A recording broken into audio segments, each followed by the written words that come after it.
Уважаемые коллеги, меня зовут Игорь Барсис, я директор Института государственной службы управления Российской Академии президента Российской Федерации. После того, как я это выговариваю, я считаю, что половина дела сделана. Длинное название. Я рад вас приветствовать в нашей Академии. Я рад вас приветствовать в самом начале форума на уже традиционной дискуссии диалогов.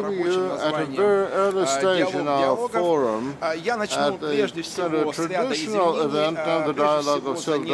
Let me start with apologies for some organization administrative hitches. We originally planned a different timing for our event, but it is good.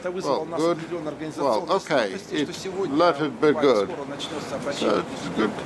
Fact is that the President is soon to address the Federal Assembly, and this overlaps with our agenda, and this has caused some changes in our program. Best regards from the chief of our academy, Mr. Maus. Since he is the chief of an academy which is functioning under the auspices of the Russian president, he is supposed to be at the manege now, attending the president's address to the Federal Assembly, so he apologizes for not being able to sit in with us.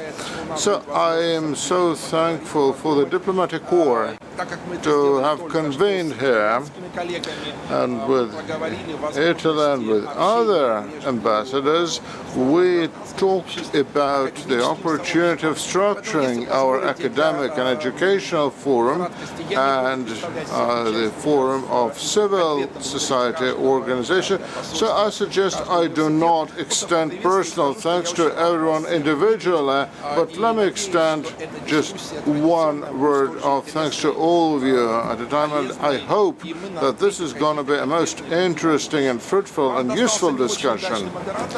Well, your moderator is not so good, and so my major drawback is that I hate interrupting people, especially respectable and reputable people like yourselves. So I do hope and expect for your sense of decency and sense of timing when you feel it's time to stop, after all. And so this is a very large discussion format, and I'm guilty before the Italian party for not being able to give the floor to everyone. Then for the entire year afterwards, I feel guilty of that. So let me extend my apologies to the Italian party beforehand for not being able to give the floor to anyone. So this is going to be a hard year for me. I'm going to feel guilty of not giving the floor to anyone wishing it. When we got together last year, we talked about collaboration of the academic community of different universities at a time of economic restrictions. So we basically talked that these restrictions or these sanctions are not applicable to the world of science, to the academe, and we were convincing each other so hard of that with a certain... We were being somewhat hypocritical, because of course we knew that this sphere is affected indeed. Why don't we have a more frank and sincere, although a restrained talk right now about the limitations and restrictions in our cooperation, of how we're going to approach that, how we're going to remove and alleviate those restrictions. And while the Forum of Civil Societies is one venue, one instrument of overcoming that. Because the collaboration between universities, and let us be frank with that, well, universities hold the future, because we are dealing with young people, with university students, and the way their mindset is shaped will render an impetus on the future that will certainly come. And so when it comes to the fora of civil dialogues, there are 4 of them all in all. There is a Russian-Italian, Russian-German forum, which is called the St. Petersburg Dialogue, the Russian-French, which is the Trianon Dialogue, and the Russian Russian-Austrian Forum, known as the Sochi Dialogue. This is exactly why we invited people from these countries to come to us and join us in this exercise. I'm so thankful to see embassies of Bulgaria, German, Italian, French, and Austrian embassies, while some other countries have not yet launched our joint dialogues, not yet. And well, there's the Kingdom of the Netherlands, Yerke. I'm doing everything not to mention the Upper and Lower Holland, the Kingdom of the Netherlands. This is the only way I'm going to address here. So the Madam Ambassador of the Netherlands inaugurated and opened this talk last year, and I believe that it would be a good thing to give the turn to the Ambassador Extraordinary and Plenipotentiary of Italy, Pasquale Tariciano. You have the floor, sir. Спасибо. Thank you, Igor. We are here to discuss the role that civil society can play in bilateral relationship.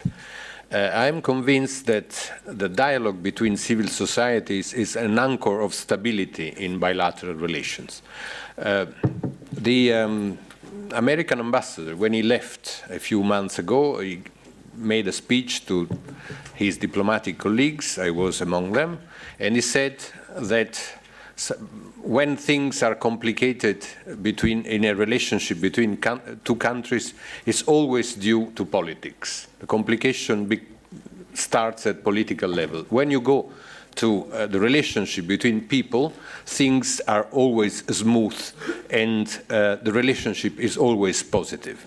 So, although luckily we have a better relationship between Italy and Russia, nevertheless, I think that this anchor of stability is always a fundamental component in the bilateral relationship because it helps you to overcome the constraints that sometimes you find in political and economic sphere because of those political complications.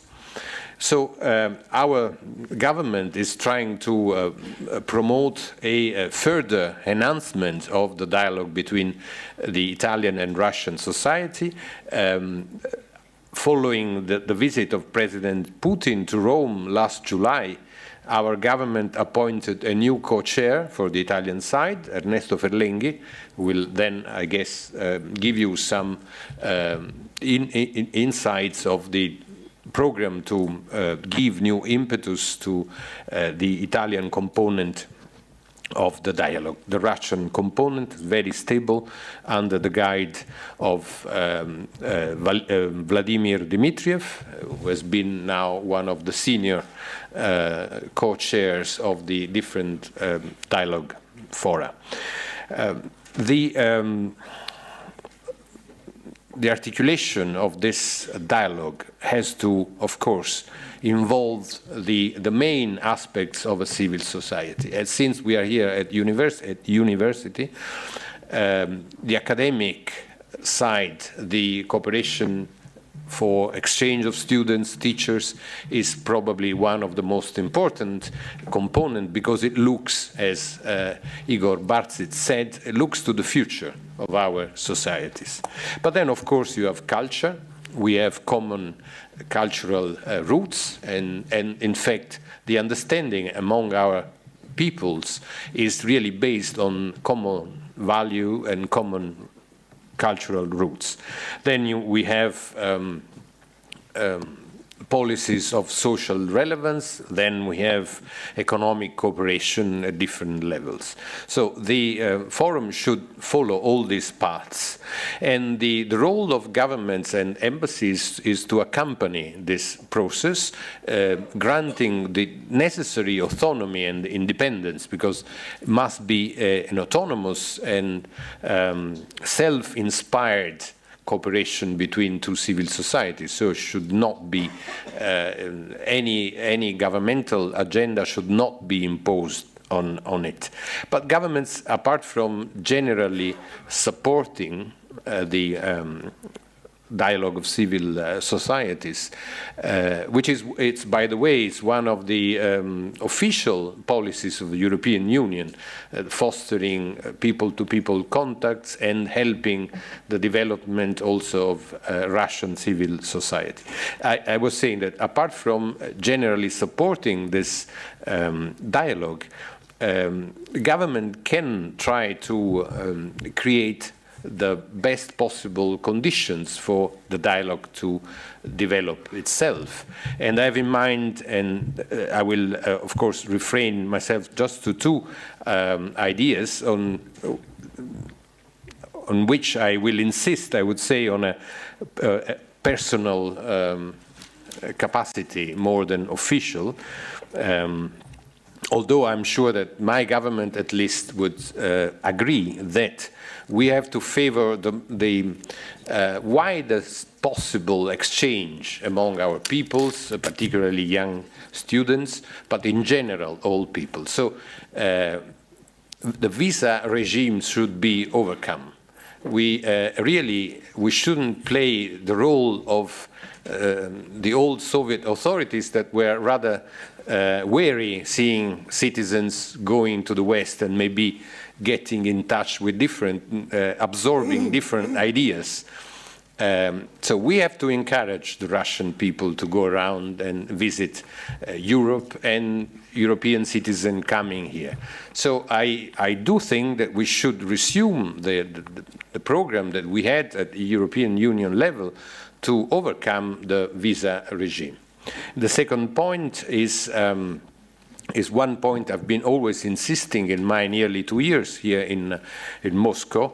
There was a very good program for supporting small and medium enterprises in Russia and exchange between small and medium enterprises in Russia and in the rest of Europe, run by the EBRD, the bank based in London. It has unfortunately been discontinued in 2014. We should resume it because it's a way to favor people-to-people contact. It's a way to help Russia to develop in parallel with our society in the rest of Europe. So I think this is, once again, we can offer a general support to the dialogue, but we can also maybe promote policies that will make this dialogue more concrete and more easy to develop in time. I would stop here. Благодарю, господин посол. Thank you, Mr. Ambassador. Thank you for your example, and thank you for your excellent positions. So when we talked with His Excellency, he mentioned that the government authorities and the embassy are in favor of facilitating and promoting the dialogues. The dialogues are autonomous, and universities are even more autonomous than that. However, having said all that, the autonomous nature may have difficulty in being sustained without diplomatic support. It would be much more difficult to sustain and foster relations without support from the diplomatic legations and from the top. Being universities, as we are, we have always been looking for partners, for allies, and it's so good to feel that the Russian-Austrian Forum dialogue has been our partners for so many years. Since I promised to be sincere, let me say something before I pass the floor on to Mr. Dmitriev. Do you remember a man named Tolstoy who said that all happy families are happy in the same way, although all unhappy families are unhappy in a different way? So, Mr. Dmitriev, what are the challenges, what are the problems and barriers encountered by civil dialogues? Because being just individuals, being people, citizens, being internet users, we can see that even our different attitudes to historical persons personalities like Anna Yaroslavna may impede or may substantially hamper the dialogue and relationship between people. And then so many people are sitting and waiting for what politicians will do, whether they make a deal about history or historical perspectives before they could go on with promoting their own relationships. So what can universities do about that? So the floor is given to Vladimir Dmitriev, who is the co-chairman of the Russian-Austrian Forum Dialogue on Civil Societies, Vice President of the Chamber of Commerce and Industry of the Russian Federation. You have the floor. Okay, now, coming back to Tolstoy, I would rather venture to name ourselves a part of a happy family. Although Ernesto, I think Ernesto will come along with me. And talking about happiness and unhappiness, I would rather associate this with challenges we encounter on our way, and we have to offer a proper response to those challenges. And we have one global challenge, which is an ongoing confrontation and kind of a deterrence. Well, you know what I'm talking about anyway. So these are the challenges faced by civil societies, and these are the challenges we need to take and we need to counter, to mitigate tensions and to fully assist and facilitate a better relationship between Russia and neighboring countries. Talking about our forum dialogue, I will venture to say that this is the oldest, well, considering it's 15 years old now, the oldest platform for Russian-Italy civil dialogue. And I'm happy, and I'm so high-spirited about that, because it makes our efforts meaningful. For all the years that our forum dialogue has existed, we have invariably demonstrated a very dynamic approach to our joint efforts and joint activities. Even after the year 2014, after the global complication of our relationship, we still manage to maintain our activity and keep on with our activity. Last year, the Italian party decided to reformat, reshape our forum dialogue, and it was decided that Ernesto will come at the helm of the Italian part of the dialogue. I'm so happy about this decision again, because Ernesto is very fluent in Russian. His excellent command of Russian, although we can even communicate in English whenever I wish to. Having found a common language, and I believe that we do have a common language, meaning common understanding. I'm sure that it is the most important thing. So what do we do? Coming back to the question that was posed by Igor, what do we do and what we are going to do? Last year, when our president visited Italy in the beginning of July, we, the Forum Dialogue, decided to reformat and relaunch our work. And indeed, we do need to relaunch our work. Before 2014,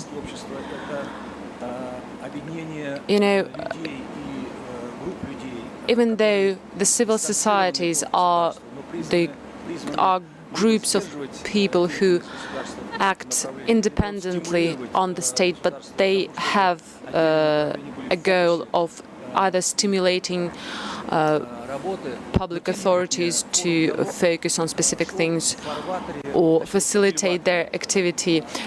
Nevertheless, Forum Dialogue was behind the public authorities and leaders.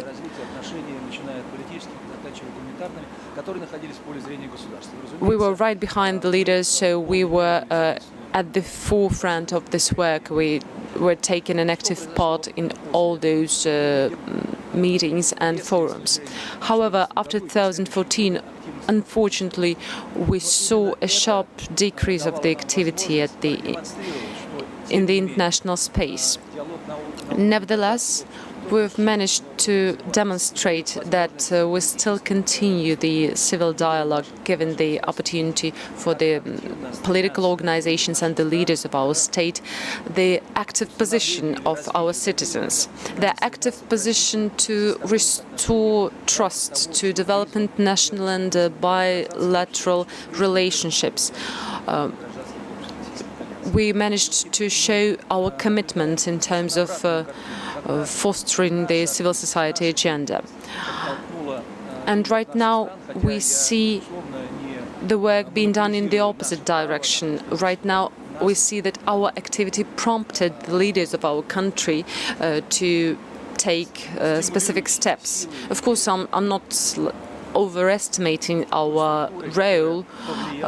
We are not the only structure that stimulated the activity of the state. Of course, the overall political agenda fostered building of the dialogue at various levels and in various dimensions.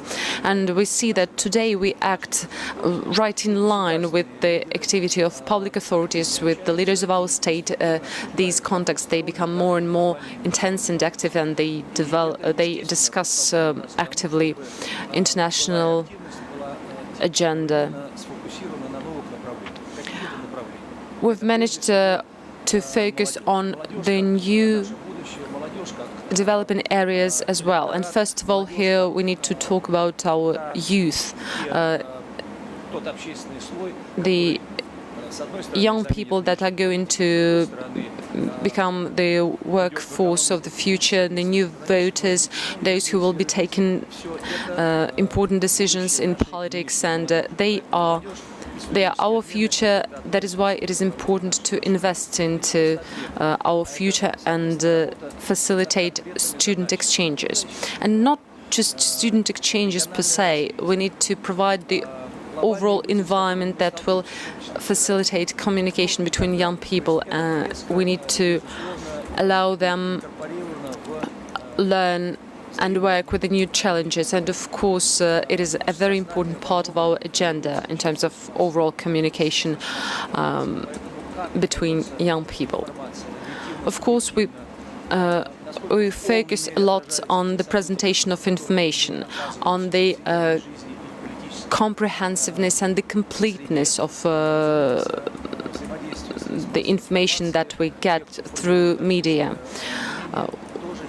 It is important to make our mass media independent, and of course we focus on that. Another focal area is SME. SME, small and medium-sized enterprises, are representatives of the civil society. According to the official classification, SMEs are not part of the civil society, although I would argue here. But SMEs are a parameter that actually shows the level of the civil society development, and that is why, of course, they are in our focus.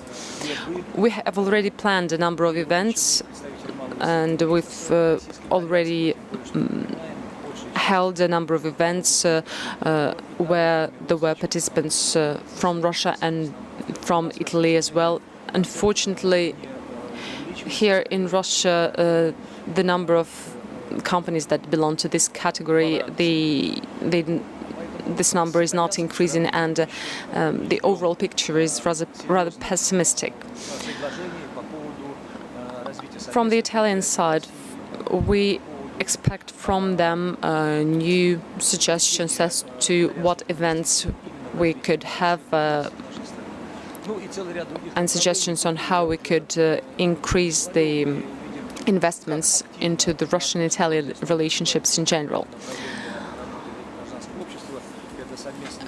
Another important area of our work and of our cooperation is various festivals and fora.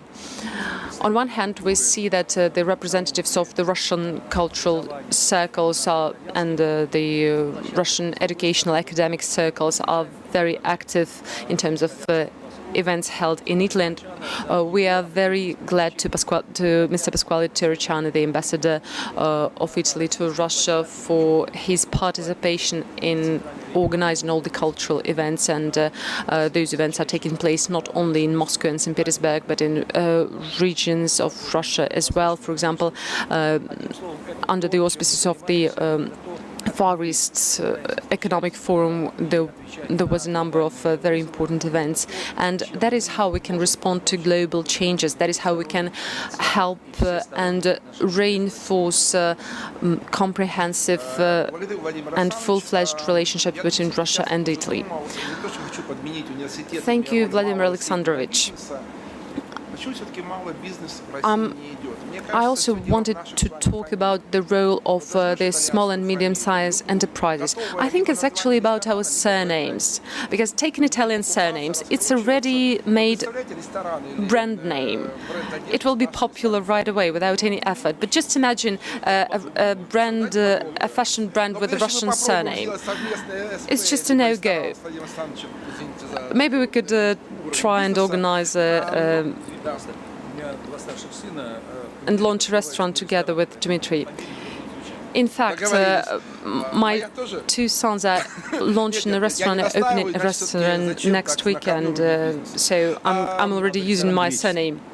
A Greek restaurant, I don't know why. Okay, then I'll maybe go for another idea. I don't have an answer to that, but anyway, you have this family business, and you have very warm family relationships with the Italian party, and I'm very happy that you are happy with what you have. Now I would like to give the floor to Ernesto Filinghi, the co-chairman of the Russian-Austrian Forum Dialogue, president of the Association of Italian Industrialists, Confindustria Russia. You know, going back to the family, I often tell my wife, Marina, if you want to throw up a tantrum, if you want to have a quarrel, I'm always there for you. And you know, in a family, it is very important to have children. Very often children distract us from our problems, and very often children bring families together, and that is why we care about our children, our youth, our students a lot. So what formats do we have for them? We've mentioned online platforms, various events. How can we involve youth into our work? Good afternoon to everyone. Thank you, Igor. I have an advantage here because I have a Russian wife. I'm an Italian and my wife is Russian. Sometimes when we have a quarrel, sometimes I say that, oh, you know, I can't understand you because we have a language barrier. But in fact, we do not have a cultural barrier between our countries and between our cultures. I think that Russia and Italy, we have a very good, long-standing history of our relationships. You know, recently I've been looking through pictures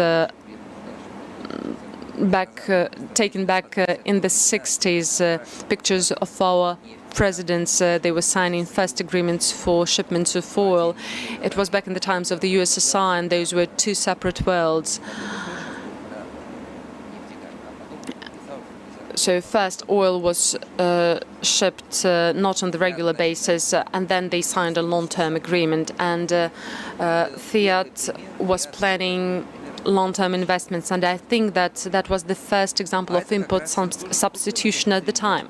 We are talking a lot about import substitution these days. Now, culture.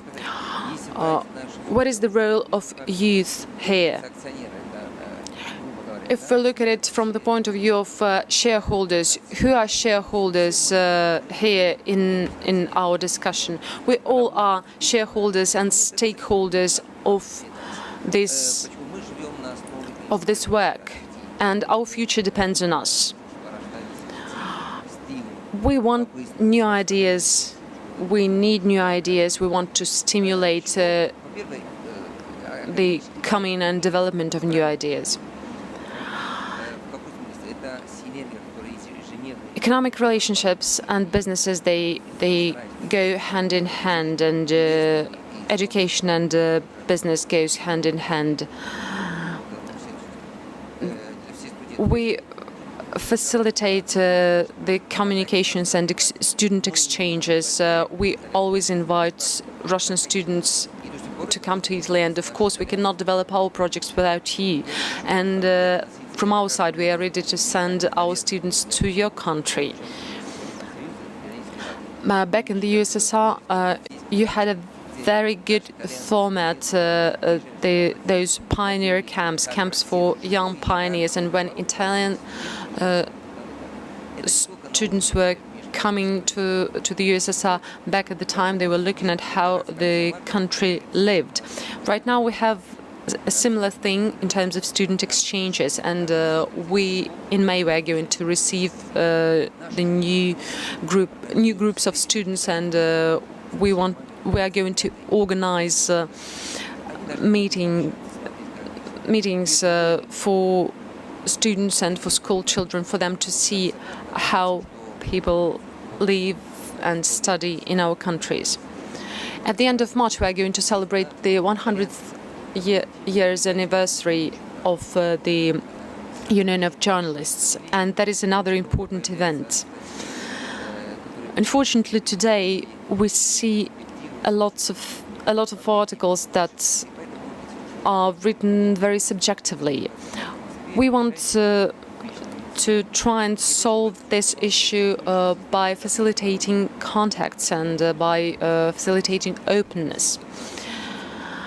We are going to have one event in Italy and another one in September in Russia. I'm talking about Europe, but apart from the Italian Forum Dialogue, we have other dialogues. We talked to other forum dialogues as well, and I think that we need to cooperate. I think we need to have a common vision. We have to share our positions. We have an Italian Forum Dialogue, a French-Russian Dialogue, an Austrian-Russian Dialogue, and we all are elements of that ecosystem, so we cannot go by our positions only. We need to try and bring our values to the common ground. On our platforms, we discuss business issues as well. You know, an interesting thing, no Italian company ever left the Russian market. Yes, companies were decreasing in terms of their volume and turnover, but historically, Italian companies, they stick to working in Russia. They insist that this environment is unique, and I think that it is very important. The first Russian-Italian organization appeared when Fiat decided to invest into Russia, and that was and at that time the first Russian-Italian dictionary was created. I think that that is a unique event in itself. Then, languages. All students want to study languages, and Russian language is becoming more popular in Russia. Russian students study Italian, and as Igor and Vladimir justly said, it is important to introduce people to regions of countries, to show what regions we have in Italy, because they are all different. In Russia, Russia is huge. You have various regions. You are located in different time zones, and we want to show the richness of the Russian culture to our people. So this is what we talked about, curiosity, yes. The visa regime, yes. It was an excellent job done by the embassy and the consular department. And there are so many Russians coming to Italy, investing Well, there are some direct investment from Russian companies. They have not been growing, but they're still there. Students. The students students mean the future. There are so many academic research, some new articles published, everything. So we would welcome that. We want to offer you a common platform. Your platform, our platform, a joint tool. And I would like to thank Vladimir, who taught me so much. I have just joined this forum dialogue, and I'm at your disposal, and I'm anxious to make a very small contribution to foster Russian-Italian relations. So Italy loves Russia. Russia, I'm sure, loves Italy. So we are moving onwards together. So thank you so much. Thank you, Ernesto. We really hope that the projects mentioned here will be implemented, and this will give a very practical touch to our deliberations. It is also so good to say that for the first time we have people from Austria in our discussions. This is remarkable, and this gives us high hopes for new cooperation and new projects. Let's talk frankly. If we look at the ongoing dialogue, then from my Moscow viewpoint, the Russian-Austrian Forum probably has the warmest touch, which is called the Sochi Dialogue. I don't know whether there is any undercurrent or some innuendo in this name, but I do hope for a very warm prospects of the Sochi Dialogue. I further believe that the diplomatic corps and embassies are autonomous in many respects, and still I would very much appreciate the remarks to be made by Hans Agner. You have the floor, the Ambassador Extraordinary and Plenipotentiary. Thank you.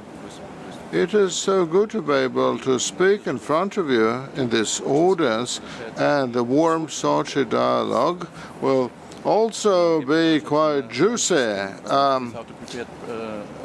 Presentation. When I was contacted to send the presentation, I thought for a dialogue of dialogues, it was not the best way to have prepared presentations. But I realized it is a very lively dialogue, and I'm glad for that. But still, since I'm the only representative of Austria, and our co-chair, which was invited, could not attend, I perhaps briefly lay out why and what the Sochi Dialogue is and we hope should become.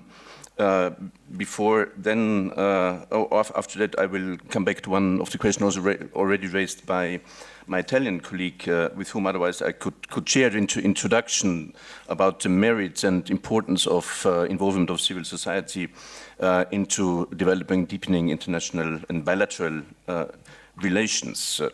But first, Sochi Dialogue, it was initiated first at a meeting between Federal Chancellor Kurz and President Putin, and later between the two presidents, van der Bellen and President Putin in 2018.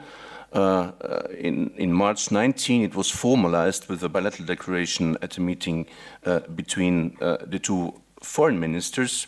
And then in May 19, actually in Sochi, where the two presidents met, the first founding meeting between the two steering committees took place. It was agreed in this declaration to first concentrate on 4 areas: arts and culture, university science, economy, and sports, which of course does not mean that nothing is going on in this field before. And then this is perhaps one of the questions: what is the added value of such formats to activities which anyhow go on in bilateral relations, and those, by the way, are very active when it comes to Russian-Austrian relations, both in particular in arts and culture, but also in economy. At this founding meeting, it was agreed to include the youth component as a very important one, as an additional one, and to have a focus also on regions. I think anybody who works in Russia realizes that you have to go out of Moscow in order to grasp what this country has to offer. And so precisely in those two areas, youth and regions, also two concrete events took place last year. In summer, there was a youth forum in Styria, actually initiated by the co-chair in the framework of international or European youth gathering, which takes place already for some years, and where young people both from Russia and Ukraine took place.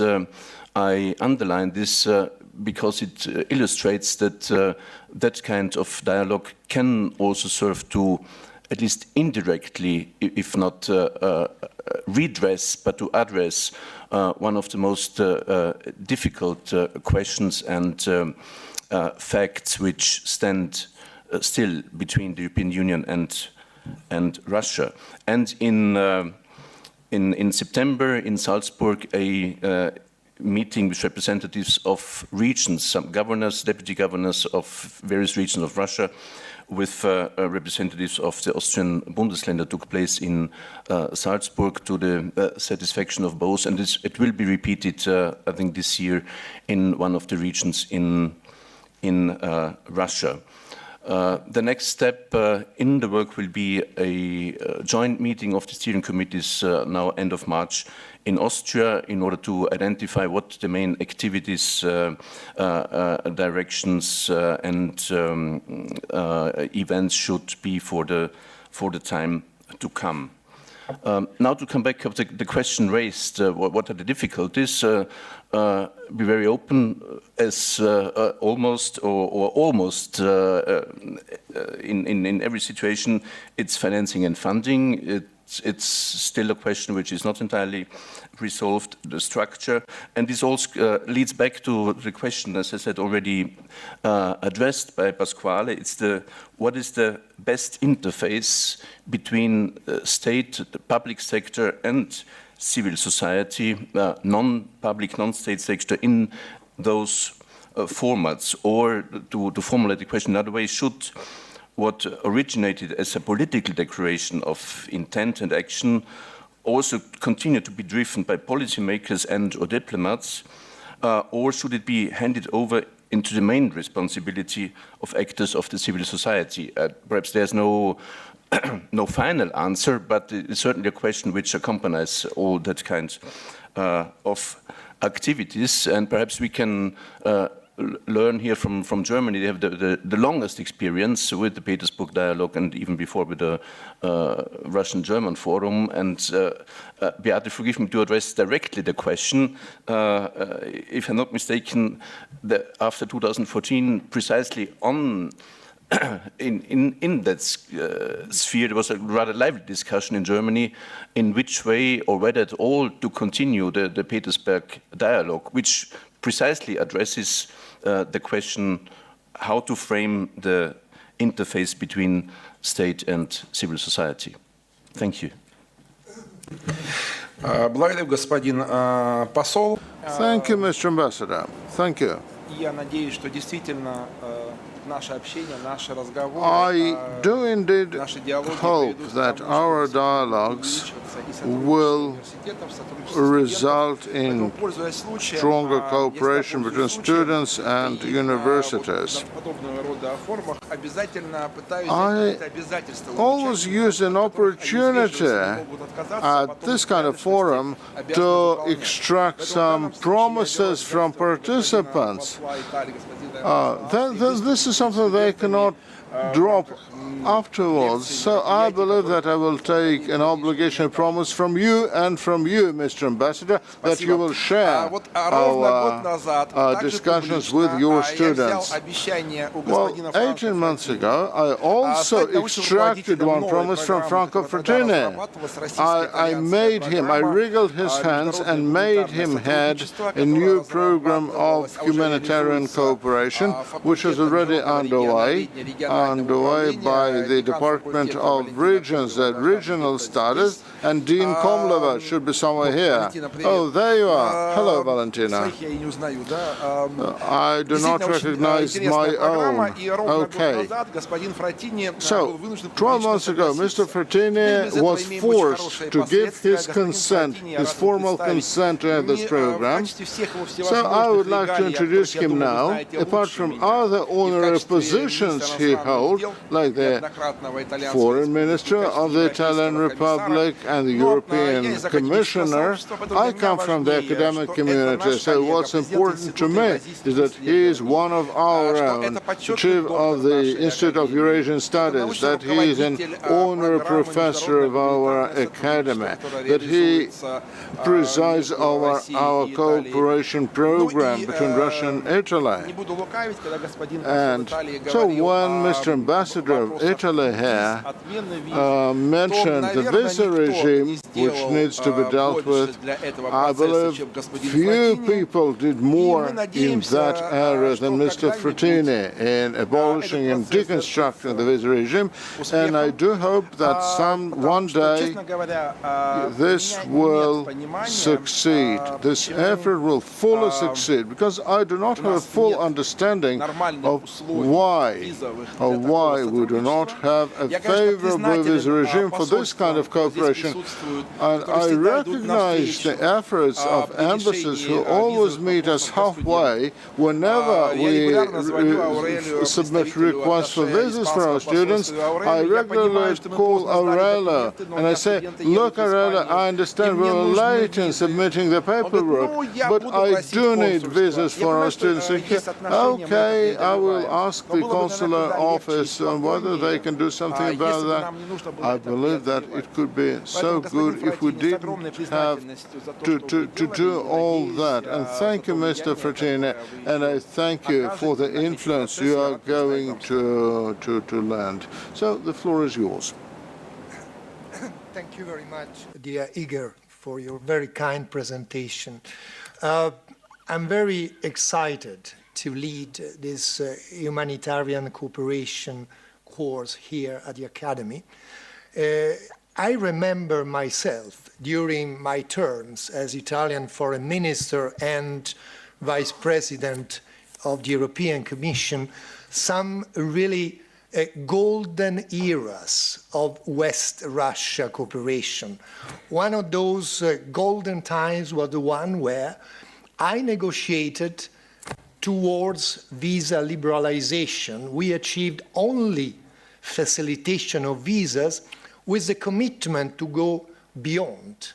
And unfortunately, on that issue and on many other issues today, we have to realize interinstitutional dialogue between the West in general terms, particularly many of the countries that are from the very beginning engaged, like Russia, like Italy, like Austria, like Germany, continue interinstitutional dialogue. But this is not as effective as it should be. This is the reason why we are talking on how to promote and to develop civil societies cooperation. There is a reason behind, because since we realize there are divisions within supranational institutions, division within UN system, division within European Union, different points of view, civil society, that in my view is, I would say, very important in itself, the role of civil society, the role of younger generation. But in this particular moment, in the world of today, the role of youth and civil societies can compensate some lack of effectiveness of interinstitutional dialogue. This is the reason why, as very rightly Ambassador Terracciano said, we would expect from states to remove obstacles. If they are unable to take the lead and to achieve results in the interinstitutional dialogue, at least, please, remove obstacles. Why so? Why there is an interest, in my view, from the states to remove obstacles and to promote, to encourage civil society's dialogue between the role of civil society in the states and beyond is proving to be very crucial. You know perfectly the growing of anti-establishment positions and events. It's had a reason, a source in the underestimation, in the losing of contacts between the elite and civil societies. So there is an internal reason and an external reason. Civil societies can play a role if we get in touch, institutions, society, to stabilize internal situation, and also can help to regain ground in the international relations, because where, as Pasquale Terracciano said, the states were unable even to relaunch a small business cooperation within the ERBD, which is one of the projects that are existing, that are there, are simply frozen. And nevertheless, states were unable even to revitalize this small example of good cooperation, small business to small business. That means we have to rely on civil societies to get results. This is the reason. What are the topics? Many of the topics have been mentioned. Economy, of course, and if you want to relaunch an economy and business-to-business cooperation, we cannot stay with the current visa policy with restrictions. We cannot imagine in the future to improve and to, I would say, work for growth and jobs without removing obstacles to the circulation. It's impossible to have restrictions for students, for business people first, and then other categories, if you want to promote a good development, a better prosperity, and Europe, my Europe, our Europe, is working against itself by promoting restriction and obstacles instead of, while talking about prosperity, while talking about a better future, while talking about growth and jobs, and we keep restrictions. This is really counterproductive and contradictory behavior. Economy, we said.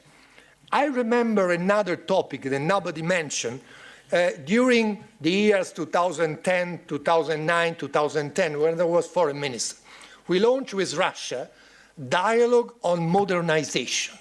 This was a fantastic example because into this dialogue of modernization, during our bilateral forums, Italy and Russia, we had put on the table exactly civil society made by business people, scientific researchers, universities, and of course, cultural players. They were actors, protagonists within the modernization dialogue. This dialogue has been frozen, again, because of the difficulties and crises in the interinstitutional dialogue, because of the wrong sanctions-based policy, but it's time to rediscuss at level of universities, for example, first, how to modernize a modern state in the world of today. This was one of the most successful examples of bilateral dialogue. I see a dialogue on innovation and digital society. It is not possible to avoid, to abstain from going deeper into the dialogue between universities, students, researchers, on what is today digital society, what is the meaning of innovation and modernization, and of course, this is linked to another topic being today, my institutional job is today, is being judge at the Italian Supreme Court. I'm dealing with anti-mafia cases, which is a quite tough job for an Italian judge, but education to legality, civic education, a permanent exploring where is possible to bring together students belonging to different cultures, religions, identity, to have a common education to legality. Today, international illegalities in all its forms is one of those critical problems affecting horizontally our society. This should be, and who better than universities can try to promote a common culture of legality. We talked about cultural players, of course. Cultural cooperation is extremely important. How to protect, for example, the common humanities patrimonies that are in many areas of the world, including the crisis areas. But of course, we shouldn't forget environment. Environment is one of the most important topics to be discussed at the level of students, at the level of universities, because by nature, the youth is fighting for a better future, for a better world, for a clean environment by nature. And so we have in the younger generation our best allies. This is the reason why I think we should invest, first of all, on human resources. Dialogue should be based on the investment of the younger generation that I consider to be the protagonist. During my lessons here at the Academy, the message I share with my students is I'm proposing ideas, suggestions, but you should be the protagonist. If you want to have a common project on humanitarian cooperation, which is one of the keys in the world of today, you should be ready to be committed. You should be ready to engage. I can just put on the table some suggestions, some ideas, but you should be those that will be the actors, even on the ground. So this idea of sharing without having the traditional teaching approach. I dictate to you, this is good, this is not good. You should, with me, reflect on what is better for all. This is my final point, is that, of course, we have to find different formats of dialogue. But those different formats of dialogue have to deal with a number of issues, a number of wishes, maybe hopes that come from the civil society. I give you three very concrete examples. As president of the Italian Institute for Euro-Asian Studies, we achieved concrete results on three projects, among others.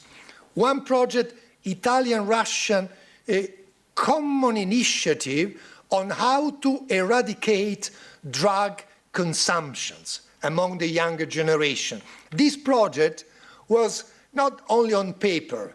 Italy and Russia and the government helped presented in 2016 at the UN General Assembly on drugs. And the Assembly voted, and they voted in favor. Italy and Russia together on one very concrete example. The second concrete example was a meeting quite unprecedented that took place in the Vatican. We put together Catholics and Orthodoxes to talk together on how to further get closer. I personally dream about a visit of Pope Francis to Moscow, but by multiplying occasions to talk between Orthodoxy and Catholics, and we did twice already in the last 2 years in the Vatican, we saw people together fighting for respecting our common Christian identity. This was extremely important. This is civil society, because we are disseminating these ideas well beyond the round table where in the Vatican the conference took place. And so my very final point is we have to make it possible for the civil society to expand much quicker than the institutional reaction. The world of today is going much quicker than the usual reaction of institutions that had to prepare, pave the way, organize meetings. Civil society is much quicker. We have to invest on that, because the world of today cannot wait for sometimes a decision. They have to have results. And the civil society and the younger generation, first of all, should be the protagonist also where the institution risks to fail. Thank you. Господин Фратини, огромное вам спасибо. Thank you very much, Mr. Frattini. First of all, I'd like to underscore that in any dialogue, in any family, it is important to have traditions. And I'm very glad that we have a very nice tradition celebrating the anniversary of your wife, Stella. We are doing it for the second time here in Moscow, and I hope that the next time we will reinforce this tradition. So let's congratulate Stella to her birthday.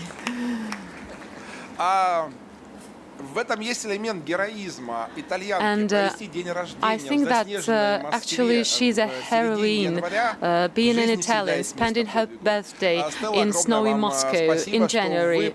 You know, there is always room for such big deeds. And we are glad that you, Stella, do this deed every time and bring Franco to Moscow. Mr. Frattini, you make us think about very serious things. When you say my Europe, you are talking about your Europe. And me, working and living here in the snowy Moscow, I hope that in your Europe there is room for my Europe. When 20 years ago a famous French author, Jacques Delors, was writing about the development of education in France and in the European Europe, he said one interesting phrase. He said that in the European identity, in building the European identity, a huge role was played by universities. Those were big centers that helped to bring together elements of this identity, and then the work was continued by politics, and then this identity was implemented and promoted. Well, it happened so that Russian institutes and universities, they were developed back in the 18th century, but unfortunately we were doing that isolatedly, not together with Europe, and we happened to be outside the European process. So thank you for your deliberations. In fact, I think that very soon we will be able to apply the principles of Jacques Delors to Russia, and universities will become the center of our European identity here as well. Now, thinking about the golden age of the Russian-European relationships, I think the first dialogue here was the St. Petersburg Dialogue, established by Mr. Putin and Chancellor Schroeder. St. Petersburg Dialogue saw good times and difficult times, and I'm very glad that today we, for the first time, have the representative of the German embassy here with us. I would like to now give the floor to Madam Beata Grzhelski,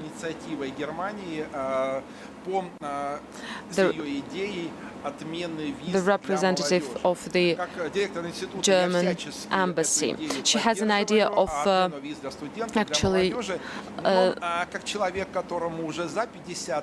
cancelling visas or going away from visas for students and for the youth.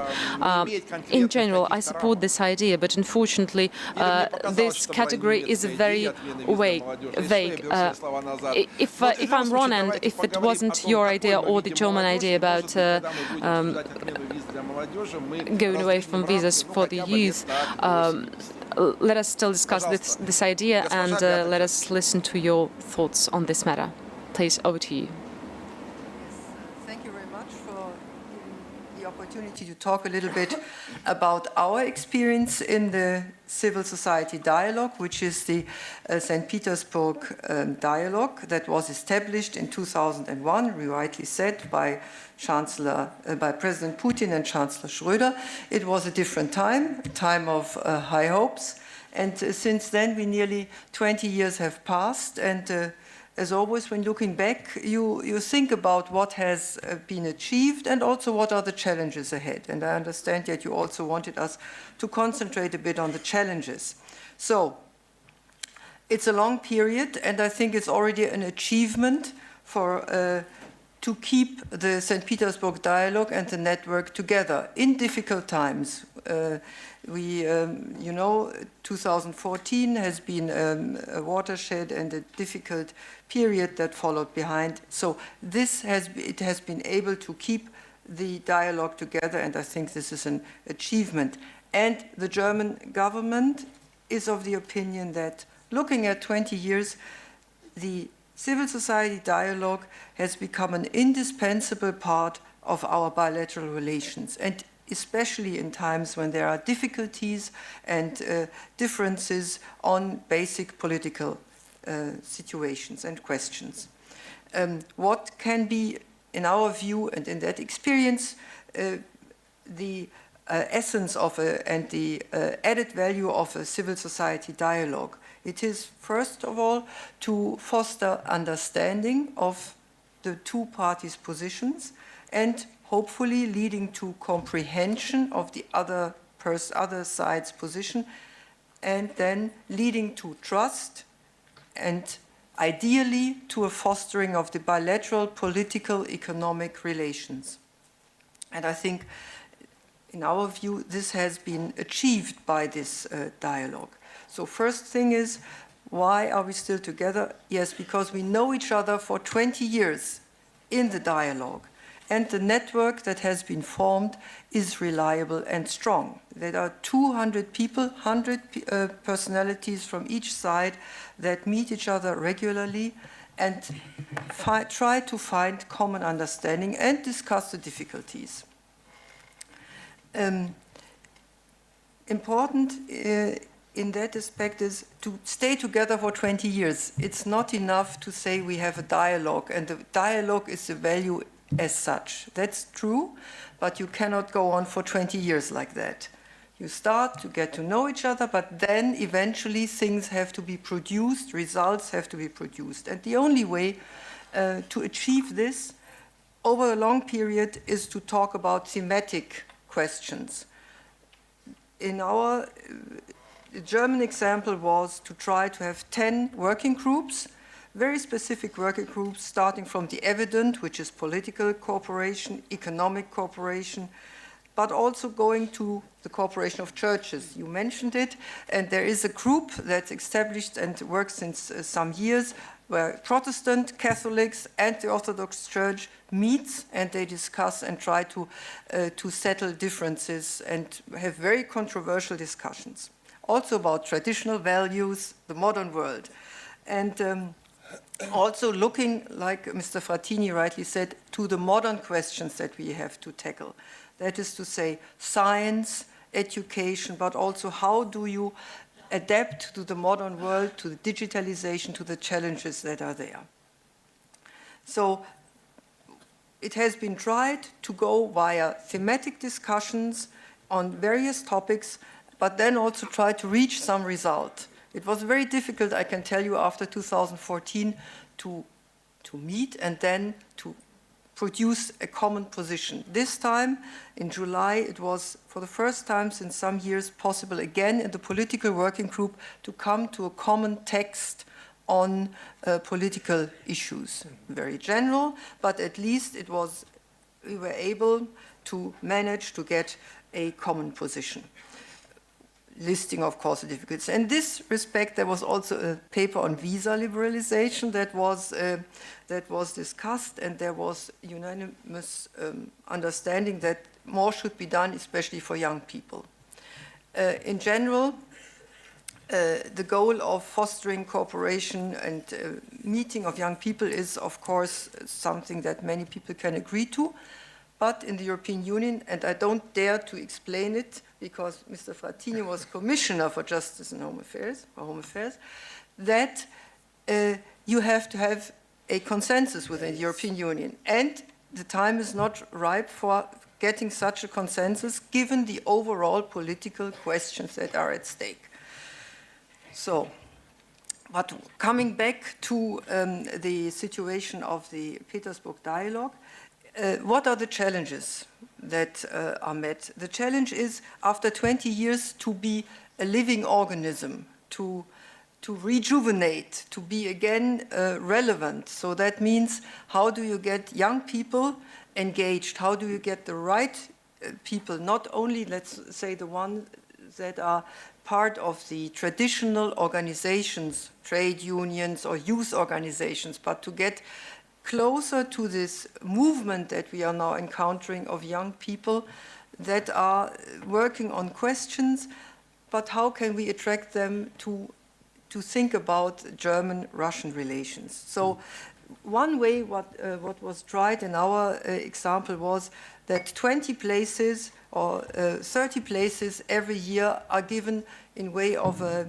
appel d'offre or a call for application for young people, so that every time there is a bit of a new element of younger positions that is added to the already existing network that has already formed its trust.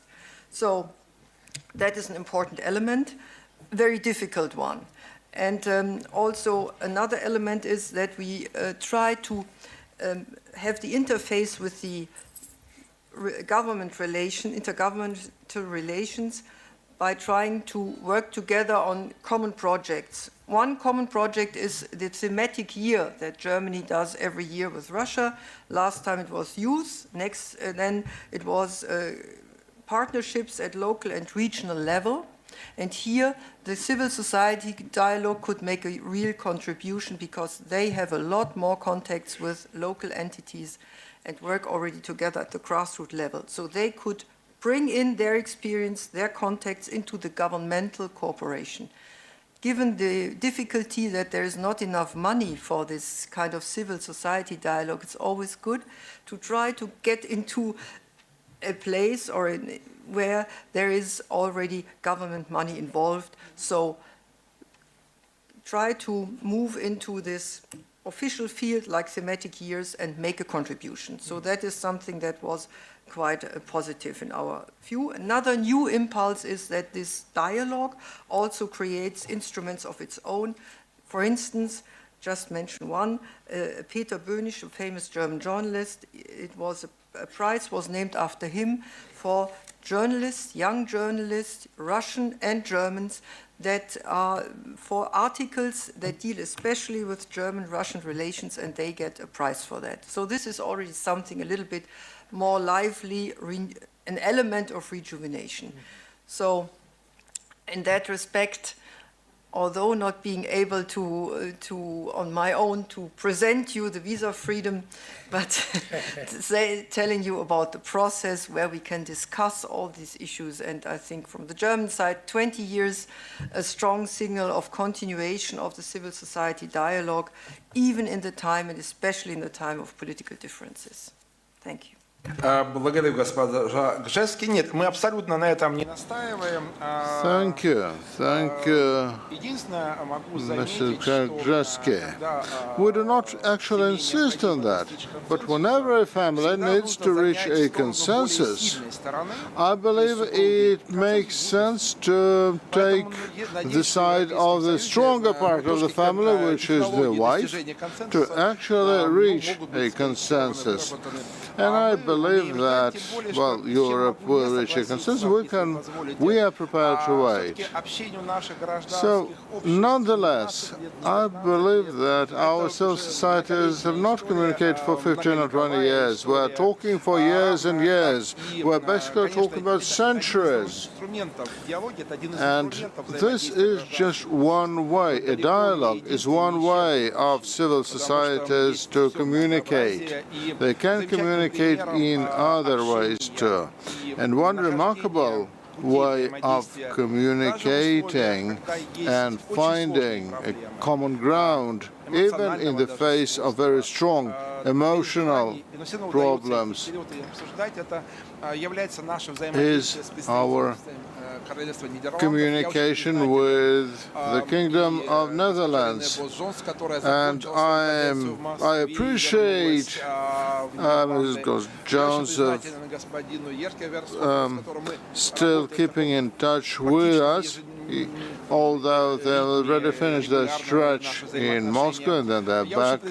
I appreciate our communication with the new ambassador of Sweden, who couldn't make it today due to the change in the schedule, and I would like to welcome Mrs. Dominique Cullen, the Deputy Ambassador of the Netherlands. Thank you very much for this kind invitation to address you and to represent the embassy. This is my first time at the Gaidar Forum, and I have to start by saying that I'm extremely impressed with the way you managed to organize this enormous event. And I'm also very happy to see this huge turnout at this session. I think that's very encouraging. Now, as you said, unlike the previous speakers, the Netherlands does not have a standing platform or a standing dialogue with the Russian Federation. So that's why we also chose a little bit of a different approach for this presentation. But I think we have some interesting examples to share precisely on the topic of this session from a Dutch perspective. And let me first briefly say a few words about the Netherlands. The Netherlands actually is the size of Moscow Oblast. So it's a very small territory. It has a population of 17 million people. But at the same time, it's in the top 20 of the largest economies in the world. On a bilateral note, the Netherlands is the third trading partner and the second investor in the Russian Federation. So clearly we have a lot in common and we have a lot of shared interest with Russia. But like you said, unfortunately, the relationship has been quite strained lately, and this is caused by several political challenges. But having said that, I firmly believe that it is very essential right now in these difficult times to foster the ties between people and to keep investing in these common interests. Now, we could and we should work together on tackling societal problems, because these are challenges that affect both our countries. And in the Netherlands, and this is the key of my message here today, we have a very long-standing tradition of finding solutions to societal challenges by bundling together the main forces, all available manpower that we have, the stakeholders and the knowledge in society. And this polder model, as we call it, started already way back in the Middle Ages, because obviously we had a struggle with the incoming water. And this forced us in society to work together. We had to fight this challenge together, build dikes together, build windmills, just to make sure that we could tackle this problem. And this model sort of became part of our DNA.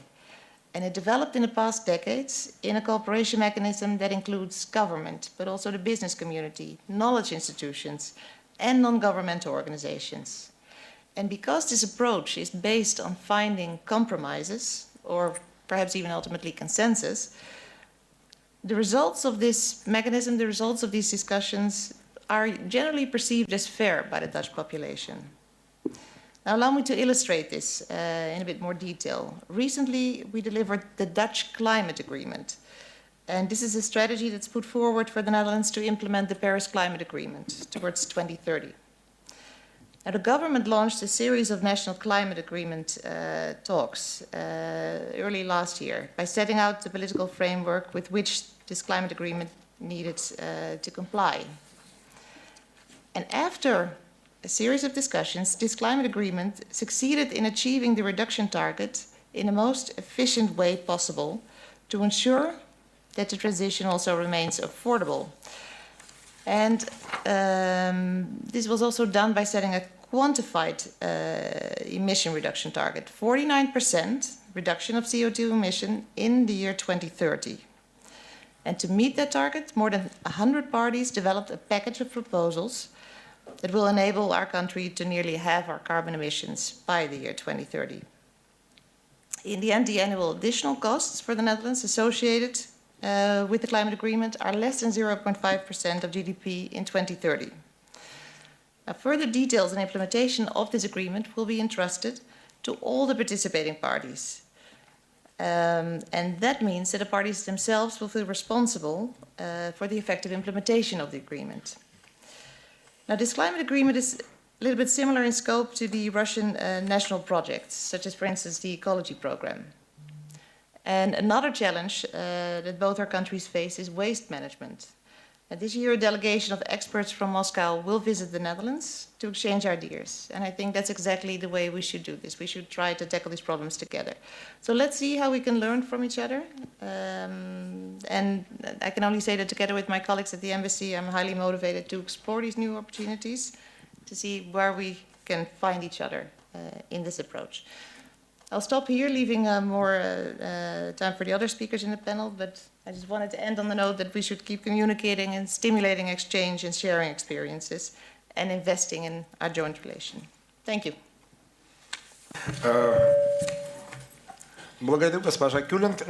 Thank you, Madam Curling. And although this is your first visit, you are always welcome like colleagues from your embassy, because the Netherlands is one of our leading partners, and I must say that we are really proud of implementing our program. Mr. Frattini said environmental, meaning that we need to manage environmental issues, or the environment in the broad sense of the word, the environment of our society. So we expected a small group of students when we launched that program, but now there are 16 students that have joined us in year one, and I was really surprised that all 16 started learning Dutch. That was really surprising for me, and still, though, there is something uncanny about that wish to study French. Well, at least this linguistic opportunity is good. Well, broken English is a common language for Europe, but we are so much interested so that our students would start learning Italian, Spanish, Dutch, and other European languages. Well, French may not be very high on the priority list, although we are a member of the Russian-French University, although we have been a long-standing partner of the French Party in educational programs. And we are also proud in implementing our program, the Côte d'Azur Institute. And it would be so good for me to give the floor to the Institute of the Côte d'Azur, Nadine Tournois. But, well, that would come later. Now we have the embassy part of our roundtable discussion, and we have people from the French embassy. And tomorrow we shall be happy to receive the new French ambassador, who came to Moscow yesterday, although he has not formally presented his credentials yet. But we do hope that we'll be the first place the new ambassador will visit. We were the first to receive Sylvie Berman. And, well, that was a brief nod to Mgimo, our competitor, our fierce competitor. But we are expecting the new ambassador to come. You know, family, any family, even the university family, needs to sort things out once in a while. It's so good to give the floor to a strategic partner from the Embassy of the French Republic. And Mr. Abdul Malak, you have the floor, sir. Thank you very much, Mr. Chairman, and thank you for the invitation. And actually, our ambassador will arrive tonight, and of course, his first visit will be to the Gaidar Forum tomorrow. Okay, so actually, I think I'm the last speaker. So the more we move into the round table, the more we hear about this subject, and the more challenging it becomes to talk about this subject. So I'm not going to talk about the visa issues. I'm sorry about it. I don't have a solution. But what I'm going to talk about today is the role of higher education, science, and innovation in the dialogue. We have a very, how we say, newbie dialogue with Russia. It started in 2017, Dialogue de Trianon. And we are not as experienced as our colleagues from Germany, but we are doing our best. We are learning, and we are trying to move forward. And higher education and research will be a big part of moving this dialogue forward. We know that research and science are a force in shaping the future, and they have a very big impact on our societies. I don't think that we should just bring the cooperation in higher education and science to just mobility between a few students and few researchers. It's more than that. I've been working in cooperation for like 25 years, and there is one word that I've heard once this morning. It's about trust. And if we would like to go forward in our dialogue with Russia, we should build trust either between our university members, faculties, between our students, and of course, between our societies. We believe that knowledge is part of the issues that we need to develop in our dialogues, but not only knowledge. Knowledge should be fostered with other parameters and other components from the society. So we think about it as a catalysis for also bringing business to our dialogue. In our dialogue last year, we started the first meeting between startups, and it was a very successful event. And we invited to France several startups, Russian startups and SMEs. And this year we are doing the reverse. So in February we are bringing startups, French startups and SMEs to Russia. We believe that there should be a continuum between higher education, research, and innovation, the knowledge triangle. Everyone here, I think, is aware of this. And since I'm working on cooperation, I'm not gonna talk about the 3,000 co-publication we have with Russia. I'm not gonna talk about the position of French science as partner in Russia. I'm not gonna talk about the 25 associated labs we have with Russia. I'm gonna just try to talk about the importance of this collaboration for us. It is a way for us to have a valuable access to a very good science in Russia, and we see it every day in our cooperation with our Russian partners. We've heard that youth is an essential part in the dialogues, and our science and higher education cooperation is built on this. We have a very generous program for exchanging students and young researchers, but we always try to do this in a very balanced way. We don't want to brain drain Russian scientists to France. Most of our programs, they are built around cooperation between French and Russian scientists. And when we have also European projects, we try to open it to our Russian partners. And I would like to give an example, since we have a very big Italian delegation here.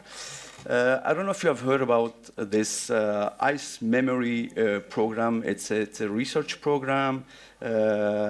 It was launched by French and Italian scientists, and the aim is to collect ice cores and to store them in the Antarctic, so the young researchers, the future scientists, can get access to them now that we're facing climate change. And this program was open to our Russian partners, and this cooperation is going on since like more than 10 years now, and we have, we have excellent results on this. Sorry about that. So multilateral is very important for us, and I'm sure that it can be a very good dimension within the bilateral dialogues. We've heard a lot about the European Union and the way that we should work with Russia. So maybe opening these dialogues also to multilateral, of course, on some specific subjects would be very interesting. So to conclude, I just would like to say that in order to work together and to foster our dialogues, it is very important, it's very vital to understand the difference. And the difference is not necessarily worthy of, we should not be criticized, actually. It's very important to know each other, to work together. And again, this keyword, trust, it is very important. You talked about competition between your university and MGIMO. We have competitions everywhere, and trust is very important when we would like to work together. Thank you. Thank you, Mr. Malak. I do hope that we will see very interesting development when after the new people will come to work to the French embassy. It is very important that, in fact, no matter what people are working in our university, the programs are there. Right now, I would like to give the floor to Franz Fischer, President and European Forum ALPAC and European Commissioner in 1995-2004. Please, over to you. Thank you very much, Chairman, for giving me the floor. So time is running. I try to be short. First of all, I can only congratulate for your undertaking here, because I think it is very important that the civil society has a voice in the whole process, and especially also in the Gaidar Forum. One of the most important results from what I have heard here this morning is, for me, that there's a general view that dialogue must be intensified. We need more of, but not always more of the same. We need more dialogue. And therefore, it is so important that at the same time, the conditions for organizing dialogues are facilitated. I think we should really call on the different institutions that they help to facilitate not only the visa issue, there are many other issues also, and I think most important nowadays also how we can include into this dialogue modern media, especially social media. I think this is absolutely necessary. But it seems to me important that this dialogue is not only bilateral. Bilateral is good and useful, but I think we need also dialogue organized in a more multilateral approach, and I think we should invest also in a more structured dialogue, because we have also heard for historical reasons much of these bilateral dialogues have started accidentally, and now I think it needs a more structured dialogue. But Mrs. Cooling said, dialogue is not a purpose in itself. And I think, no, Mrs. Chersky said it. And I think this is really very, very important to notice. And if we would like to make progress as civil society organizations, then we must find ways how we can make also an impact in our societies, because only then the whole discussion becomes serious. And in that way, we have to be aware of the fact that we are living more and more not only in a globalized but also in a very complex world. And in this complex world, it is no longer possible that we organize our discussions in a very sectoral manner. Here the politics, there the scientists, there the economists or the business sector, and then the civil society. I think we must find ways how we can bring all these forces together and how we can work better together. I think a development in that direction could be very helpful. And if you read, for example, the comments made when the SDGs were decided in 2015, you will find there exactly this kind of necessity out of the box thinking. And then also, if you look what's going on in academia, the academics in the meantime speak more and more about their third mission, about their responsibility for the society. Not only teaching and not only researching, also responsibility for the society as such. And I think here the science sector and also the business sectors are ahead of politics and the civil society. And I think we should take up and find ways how we can cooperate better and how we can force a more interdisciplinary thinking and also what is called transdisciplinarity.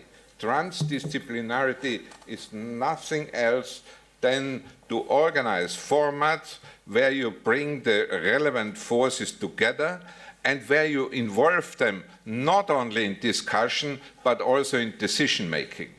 As long as the civil society is not part of the more and more complex decision-making process, the interest in engaging in different fora is much less than it is the case when they can be sure that what they are contributing is then reflected and echoed by the other societal forces.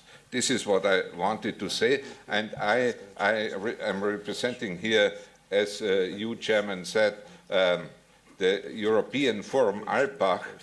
This is also a private initiative, 75 years old this year. So the UN and we were founded in the same year.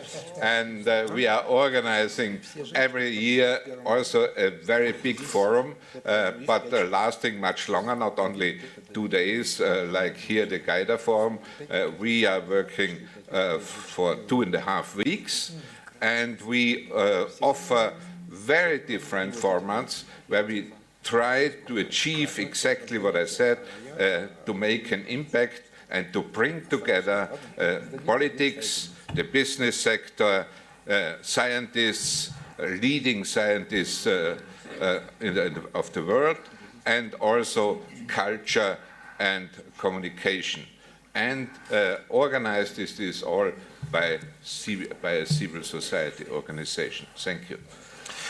Спасибо большое за ваш опыт. Thank you very much for sharing with us your experience. Thank you for the project that you are working on. Indeed, we have this discussion about what to do when the dialogue doesn't go on. And I also say that you know, when you have difficulties with dialogues, flowers is always a good way out. And actually, I would like to ask my assistant to bring in flowers. Unfortunately, I cannot give flowers to all the ladies that spoke, but I think that we need to show respect and our appreciation to the ladies participating to this multilateral format. I understand that all of you have your own schedules. You have schedules and planned meetings, planned discussions. I know that sometimes you need to make a call and go out, so please feel free to go out if you need. No offense, it's okay if you need to leave, please do, but please do that in between speeches, not during speeches.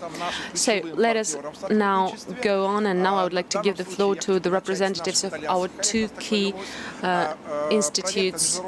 First, we will start with our Italian colleagues. Raffaele Marchetti, over to you. Thank you very much. Raffaele Marchetti, Rector, Guido Carli Free International University. Gaidar Forum. I see two trends in the EU-Russia relationship. One trend is very unfortunate, and it's political polarization, and one trend is more fortunate, it's more positive, that is educational integration. In a way, these trends are repeated and duplicated at the global level. While for many centuries Russia was an integral part of the European dynamics, it's clear that, and we discussed this today, first Cold War pushed Russia out of these dynamics. In the 90s, there were several attempts to relaunch the dialogue. Much hope, but very limited progress. Yes, of course, there was economic integration, trade increased, Russia joined the WTO, there was political dialogue entering the Council of Europe, there was even some military dialogue, the Russia-NATO Council. And there was a social rediscovery after so many years of divide and separation. But then yet another decline after 2007, and then especially after the Ukrainian crisis. All in all, I would say 30 years of cold peace, with peace dividend that were often wasted. Rather than a win-win, it was a very often and very negatively a lose-lose situation. There were some economic costs, there are political costs, there are social costs. And so looking at the political side, I have to say that, of course, a negative interpretation of the facts is very evident. But fortunately, there is not only that side, there is also a bright side. And I think the bright side is very much centered on education. There was intense cooperation, there was intense integration. This is obviously not only between the EU and Russia, also in general at the global level, the number of international students has increased dramatically, I would say. In the late 90s, there were 2 million international students. Today, we are more than 5 million international students. And it's clear that students' mobility correlates with economic growth, with knowledge transfer, with cultural flourishing, and I would say also with peace. Studies abroad not only equip students with the tools to navigate and to operate in a complex world, and we mentioned the complexity of contemporary world, but I would say also that allows for improving the understanding of the other culture as well as to understand your own culture, because only when you meet the other you understand yourself. And politically, international mobility intensified the relationship between the host and dissenting countries. The opposite is also true. Less mobility, less cooperation. Especially, we should adopt a mid-long-term perspective, i.e., students' mobility, academic cooperation is crucial for the consequences that it generates in the medium-long term, which are indeed crucial. The level of academic cooperation between the EU and Russia, between Italy and Russia, represent a crucial asset for the future of our common continent. It is clear that the mid-long-term potential consequences of such cooperation are key for the political, economic, and security domain of our relationships. Academic cooperation impacts on so many domains. It's not only obviously an academic issue, it's a political, it's an economic issue. And so what should we do about this? Well, I think first of all we should recognize and acknowledge, and I'm happy because in this panel it seems to me that many of the speakers acknowledge that the centrality, the importance of the academic cooperation, together with the risk of not developing academic cooperation. And the risk to me entails precluding the possibility to achieve economic political cooperation in the midterm. So if you don't cooperate academically now, if you don't allow for students' mobility, for faculty and research exchanges, you don't only damage the current relationship, but more importantly, you prevent the possibility that a genuine cooperation arises in the future. Second, I think we should strengthen that cooperation between institutions, between academics, universities, bilaterally, multilaterally. This is very important. Third, I think institutions should support that cooperation. There have been significant funding provided by the European Commission for cooperation between European EU institutions, universities and Russian universities. I have to say a bit less funded provided by the Russian government. I think both could and should do much more in providing funding for strengthening that kind of cooperation. And then fourth, I think we should try to encourage synergy with other actors. This also was mentioned by some of the previous speakers. It's not only a matter of university-to-university relationship, but it's much more a multi-stakeholder kind of approach that we should have here, a public-private partnership if we want. And our proposition here that we discussed in a previous bilateral meeting is for organizing a wider event. We were talking more on the bilateral, but not exclusively bilateral level between Italy and Russia, putting together universities, civil society organizations, business communities, and of course also public institutions. And we hope to organize this soon, maybe possibly in spring in Rome. So I don't want to take much more time than that, but really I look forward to continue this cooperation at LUIS, that is my university in Rome, and in that way to contribute to balance a bit the limits of the political dialogues, which have been going up and down, as we have discussed. Balancing these limits, these shortcomings with a very strong and robust civil society dialogue which goes through academic dialogue. Thank you very much. Спасибо, Рафаэле. Thank you, Raffaele. Now I would like to use this tradition and make our agreement public to make them even more robust. We are now discussing holding a conference in Rome on academic cooperation, and I hope that this first conference will be interesting and successful. And apart from that, we have other conferences, a tradition of conferences with our French counterparts, and for 5 years in a row we've been holding a conference in the Russian Cultural Center in Paris, and we treasure this conference, in fact, and we always invite our participants both from Russia and France to take part there.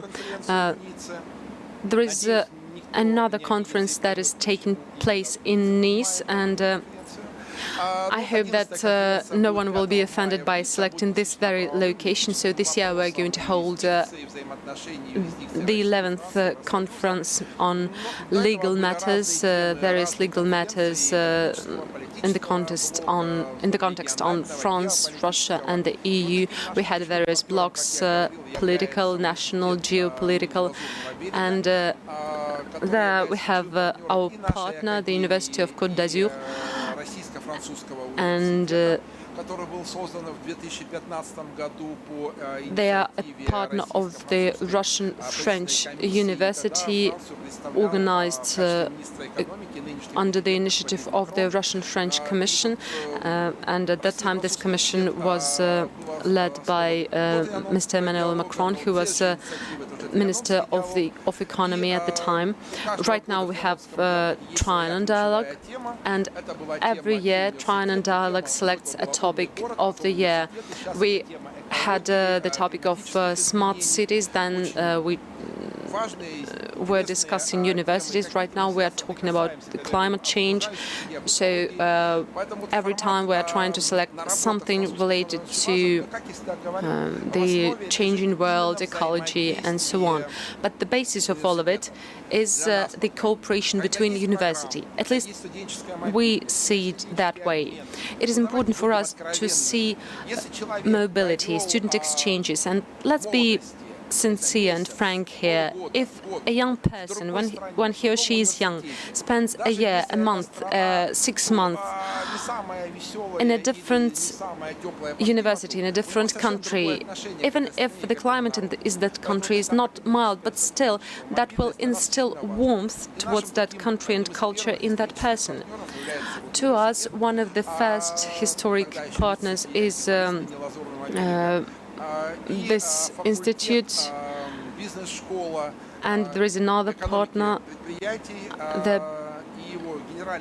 a university, a business school, and the general director of this business school, Madame Nadine Tournois, director of Sophia Antipolis Business School. Over to you. And thank you for inviting me to this meeting. I'm really impressed by the organization and all the people that are around me.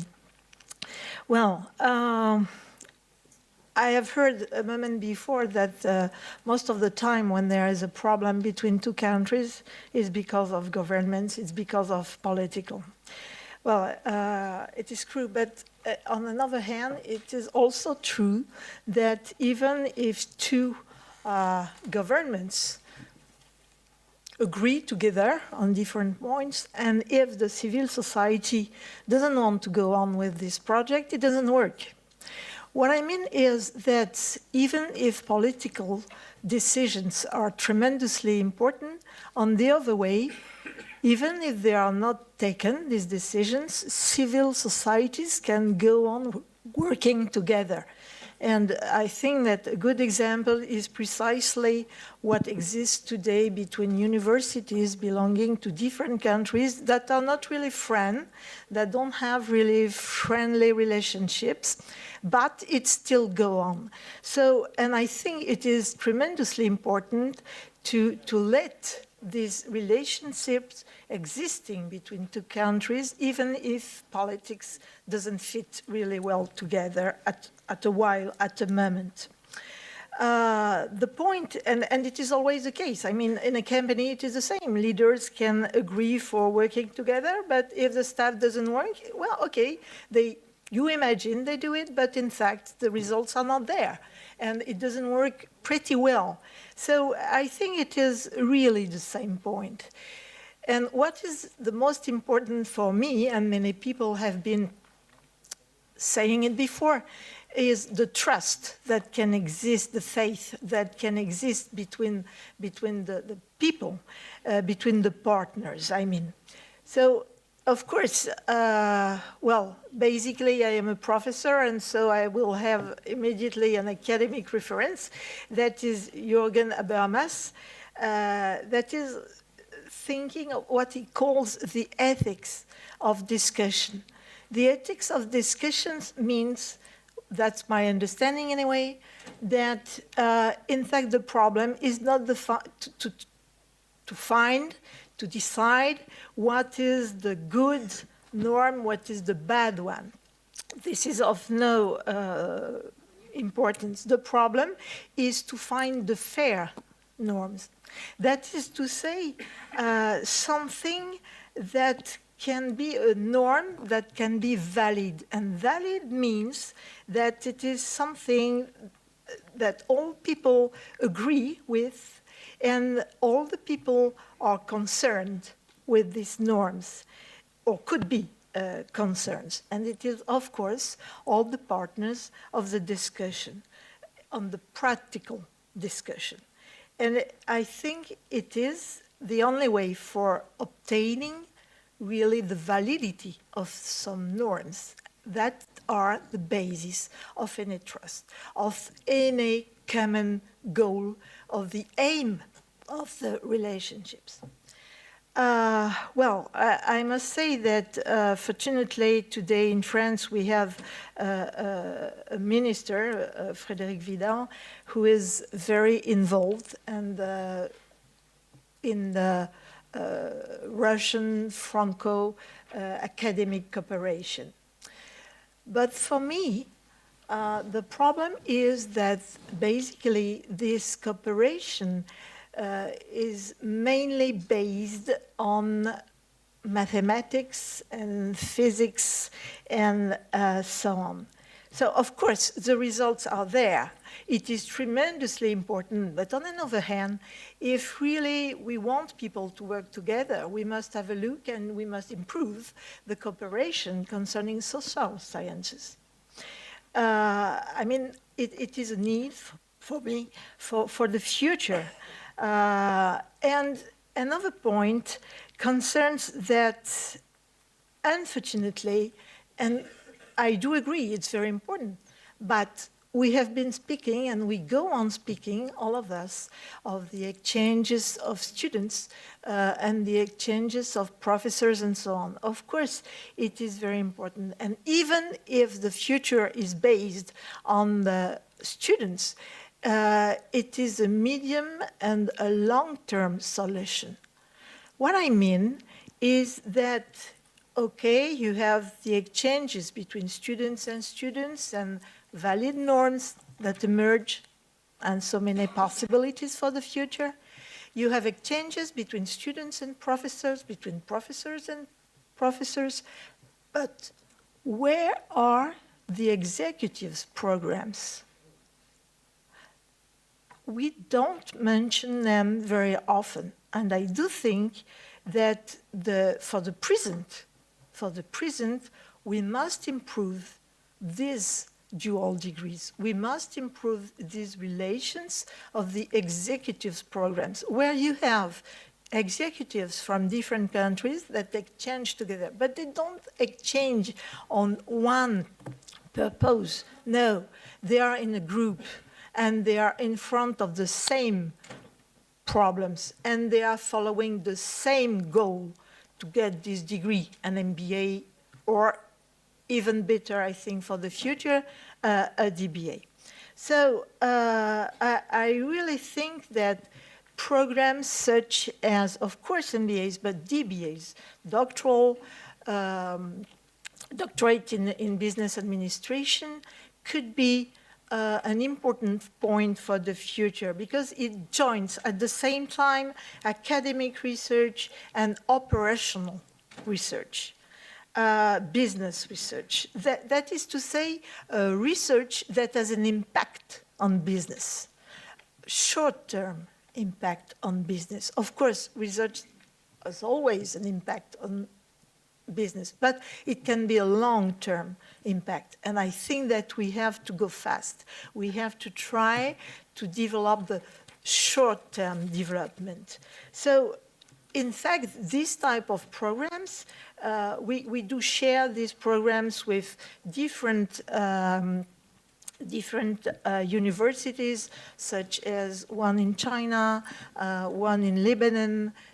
We don't for now with Russia, and I think it is a shame really, because you know, you mix two problems. In fact, considering a DBA, of course, you have the rigorous aspect of research. Okay, that is to say that you need to have academic results. It is rigorous, but at the same time, you have to get pertinent results. And pertinent results for me is as important as academic, in the field of business, as academic results. So I think that we have to go on working. Of course, there are plenty of problems that occur when you want to create this type of dual degrees, double degrees, whatever. But it's possible to solve these problems, and then you reach another target. You are with the SMEs. You are with the leaders of the SMEs that work on the same program where they don't have to challenge each other, not the same way.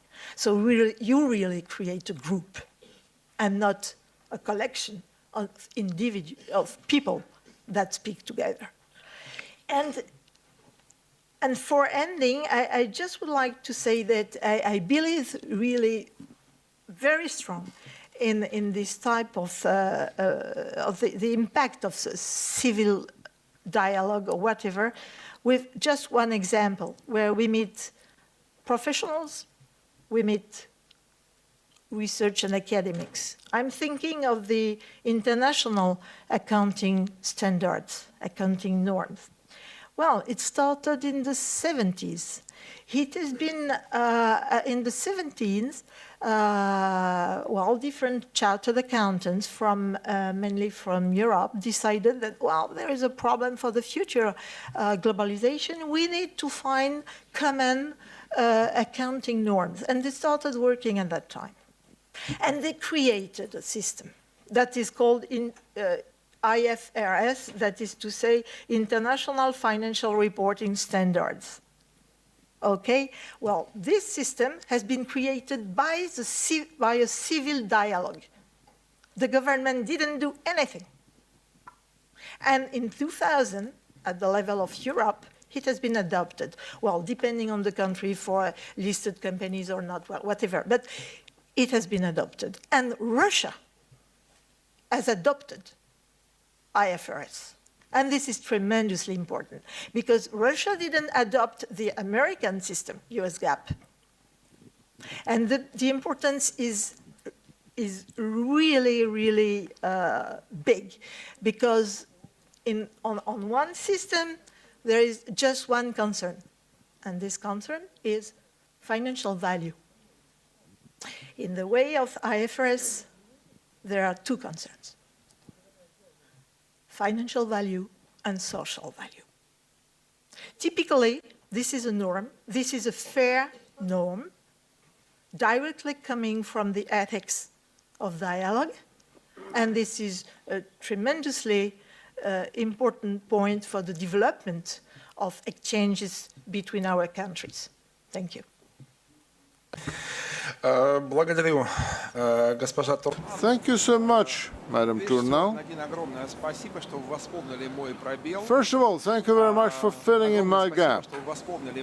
Thank you very much for filling in this gap when I did not timely mention the role of Mr. Vidal in setting up the Russo-French University. I oftentimes use this.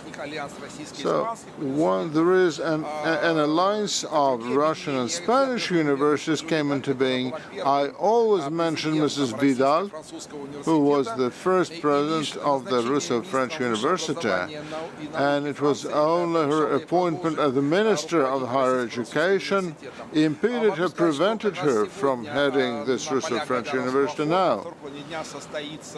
In the afternoon today, there will be a working meeting of the Russo-French University, and this has been a very good tradition. We meet twice a year, both in France and in Russia, to discuss our ongoing issue. So thank you so much for reminding me of that and for channeling our discussion in a very practical vein.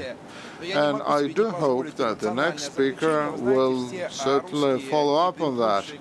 Well, here's a sentimental conclusion. You know that Russians are sentimental. We're always proud of how strong and powerful our woman is, that she will stop a bolting horse and it will go into a house aflame. So they are heroic, and Trianon is also heroic. I was also desperate and afraid that I won't be able to see you again. But thank you so much for coming. Thank you so much for making it. Thank you so much for our ongoing communication, and I do hope that you will talk us a lot about Italo Calvino. And the young person over there, why don't you? Yes. So, Karen, floor is yours.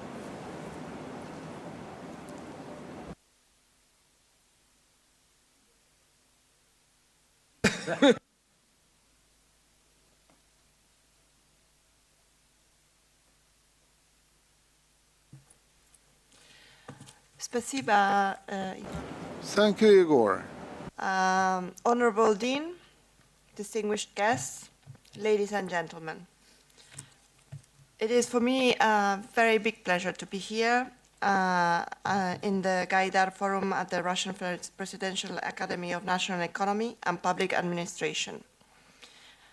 First of all, let me thank you all from RANEPA for inviting me here today and for giving me the opportunity to present the Italian school Italo Calvino, of which I am the president of the board of directors.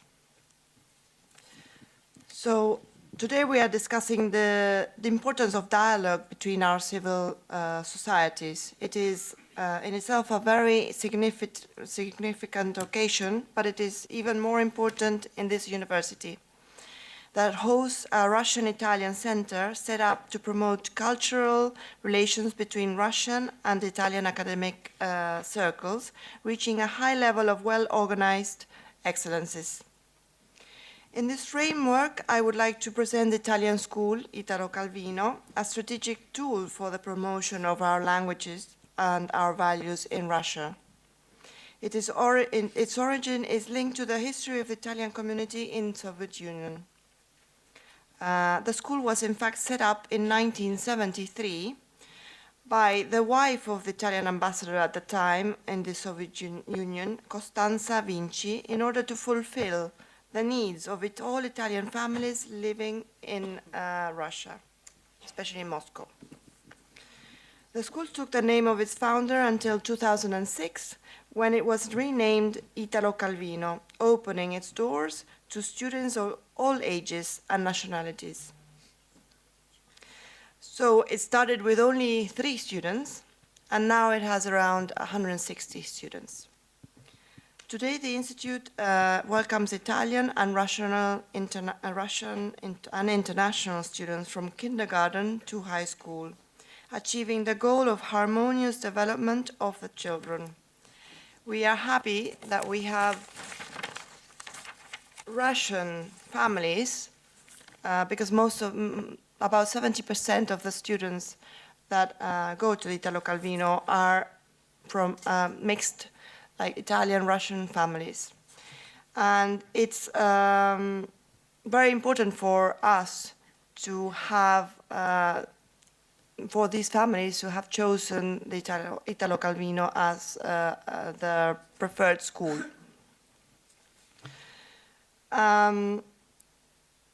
A language for me has always been a culture.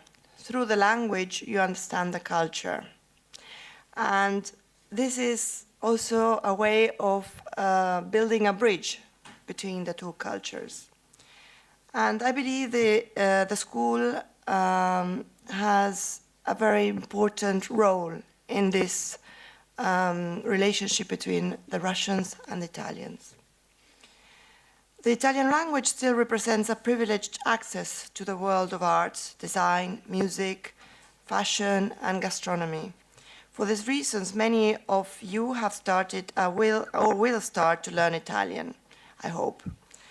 I believe that it is extremely important and contributes to developing a higher level of knowledge of Italy and beyond the stereotypes.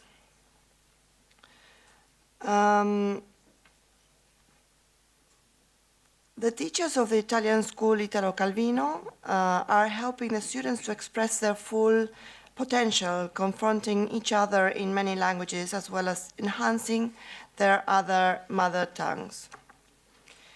School thus become a bridge of intercultural exchange in which barriers between people are broken down thanks to language skills and mutual knowledge, as I said, and as I believe. So as president of the board of directors, we are also doing our best to give the school a more international approach in the coming years. In this regard, we have upheld a new network of companies and institutions ready to welcome our students for internships. I am also thinking of promoting contacts with foreign high schools and universities abroad, in Europe or in Italy especially. And my idea is also to create friendships between our Italian school and other Russian schools in the whole of Russia. Furthermore, we also have, at the Italo Calvino, we offer Italian courses for children through the project Pinocchio on Saturdays, and for adults every day of the week in the evenings. And to conclude, let me mention the famous director Federico Fellini, who once said that a different language is a different vision of life.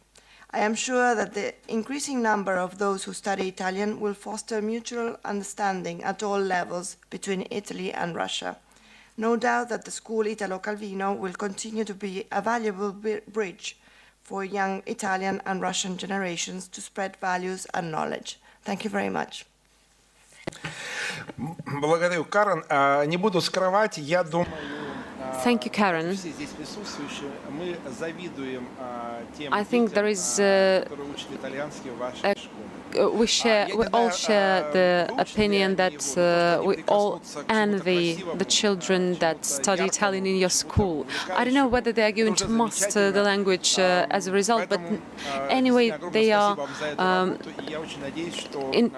being introduced to something very beautiful and precious. And I do hope that we will find points of communication between your school and our academic circles. Thank you. Colleagues, sorry, as you are leaving, flowers for your wife. Dear colleagues, I know that you all have schedules of your own. If you need to go out, it is totally okay. And while the Italian ambassador is leaving, I'm going to give the floor to Mr. Giuseppe Laporta, the representative, head of the Italian Department for Education in Russia at the embassy. If I'm not mistaken, in the Russian version of Pinocchio, we had another character apart from Papa Carlo. There was Giuseppe, another protagonist. Today and civil society. Over the centuries, diplomacy has also made use of explorers. Civil society we are talking about. Travelers, traders, teachers, artists. And these professionals, having brought their culture around the world, can be considered examples of informal ambassadors, the first cultural diplomats. In fact, every person who interacts with different cultures, and we are talking about this today, facilitates a form of cultural exchange. Students facilitate it too, which can take place in various fields.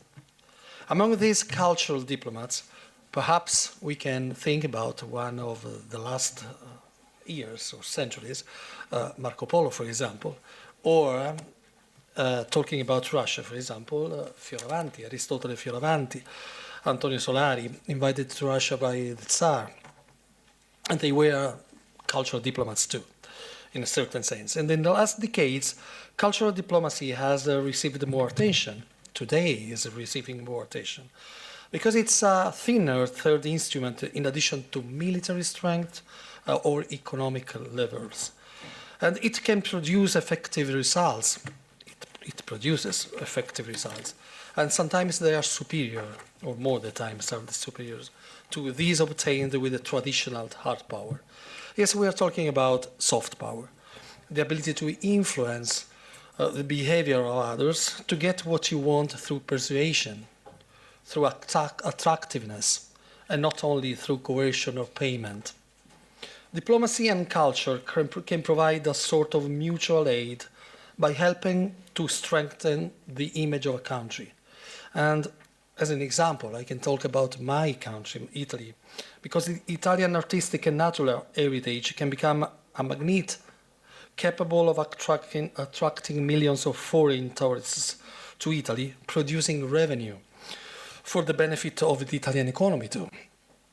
Similarly, the Italian language, Karen talked about the language, can be the subject of a targeted dissemination campaign abroad by the foreign diplomatic representations of our country. Concrete evidence we can find in a project we are bringing. It's the PRIA program made by our embassy and our consulate. And it's a program for the dissemination of Italian language in Russia and the Russian language in Italy too. It works very well. It's promoted by us with a conspicuous number of training activities for teachers, for students, cultural exchanges, training programs, projects, courses of Italian, and obviously I talk about Istituto Italiano di Cultura too, and exhibitions and the embassy, etc. All of us involved in a cultural plan, very, very deep plan. And these projects for a country like Italy, but for most of the countries obviously, become the real vector for the diffusion of the language of the culture obviously. Knowing the language, we can increase the quality of the dialogue and better appreciate the products of the culture of a certain country, of every country. The amplifying action of a cultural diplomacy on the image of a country is evident when the country in question is Italy, as I told you. If you compare to Russia, or to China, or to SSR, Italy is a small country in many aspects, but as a compensation, the very rich and heterogeneous cultural Italian heritage is a fantastic resource. Figurative arts, classical music, architecture, cinema, landscape, fashion, design, literature, and so on. They are all different areas, but together they contribute to shaping a powerful appeal to the full advantage of our country and of the society in general. In Russia, for example, when we talk about, or when we hear words like Italy or Italian, they are in a certain way synonymous with beauty or good taste and good taste. We hope it is. They are the most used definition of made in Italy if we want to talk about economic too. And it's the link between the economic commercial power and the soft power of Italy. And to support the initiatives brought by the private sector, because today we're talking about civil society, and private sectors, university obviously, academies, civil society in general. However, it is necessary a clear strategy, designed at the central level and made operational at local levels, in a systemic way. Clearly, all activities must comply with the directives established at intergovernmental level by the governments of 2 or more countries. We are talking about European Community today. So in a bilateral or multilateral forums.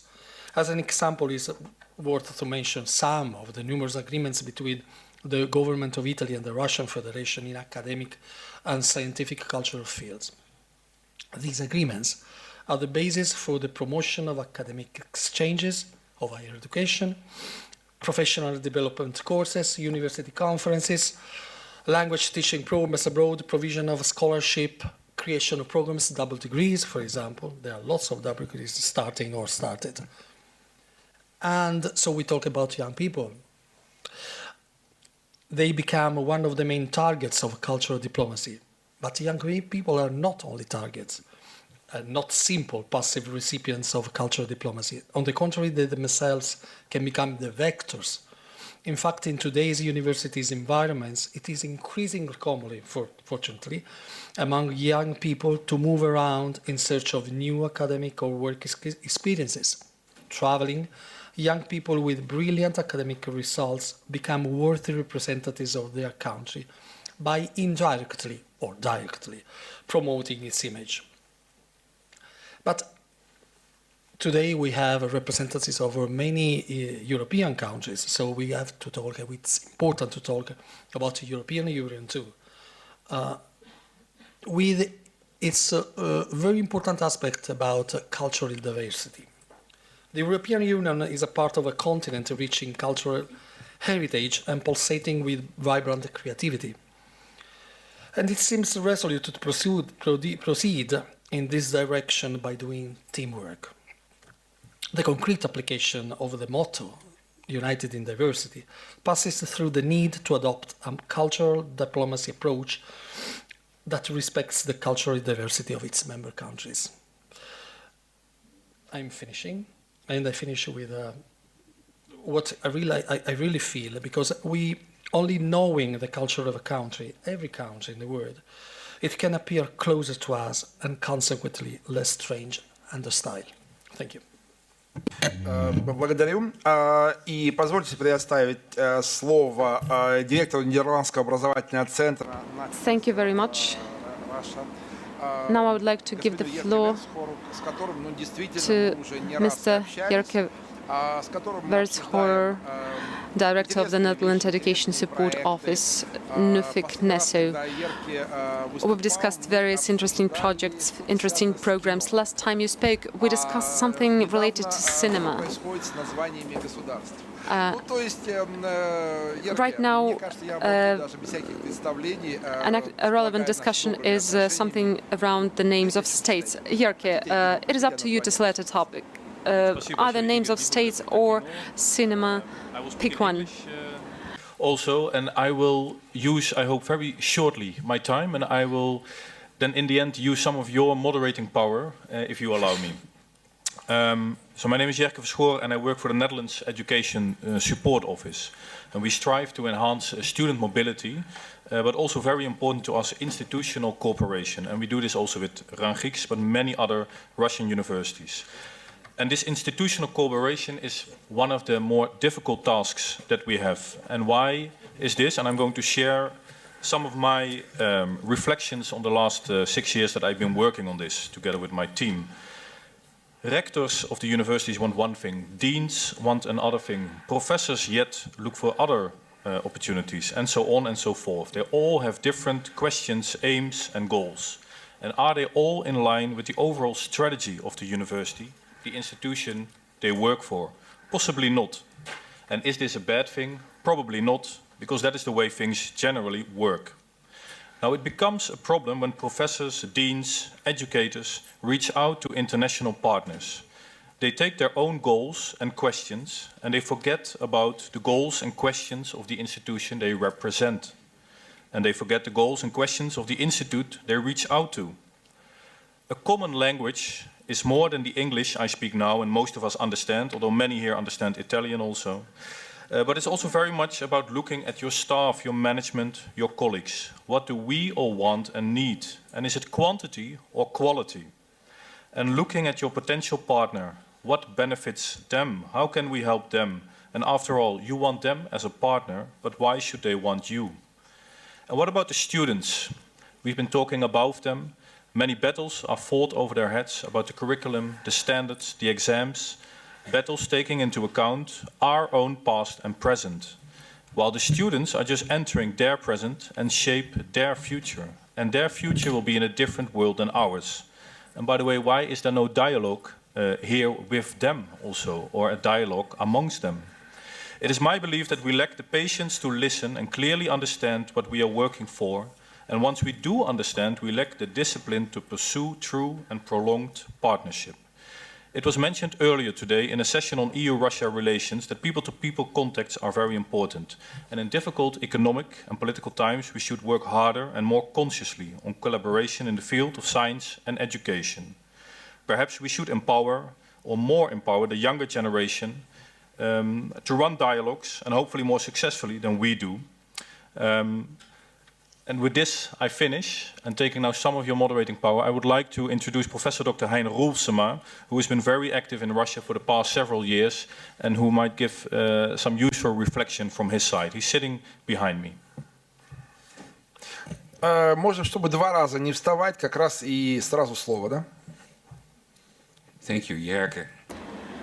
You sent me, this morning I came from Nizhny, and you sent me what you were going to say in the train, and actually, reflecting on it, I have to tell you a secret, and this may come as a shock to you.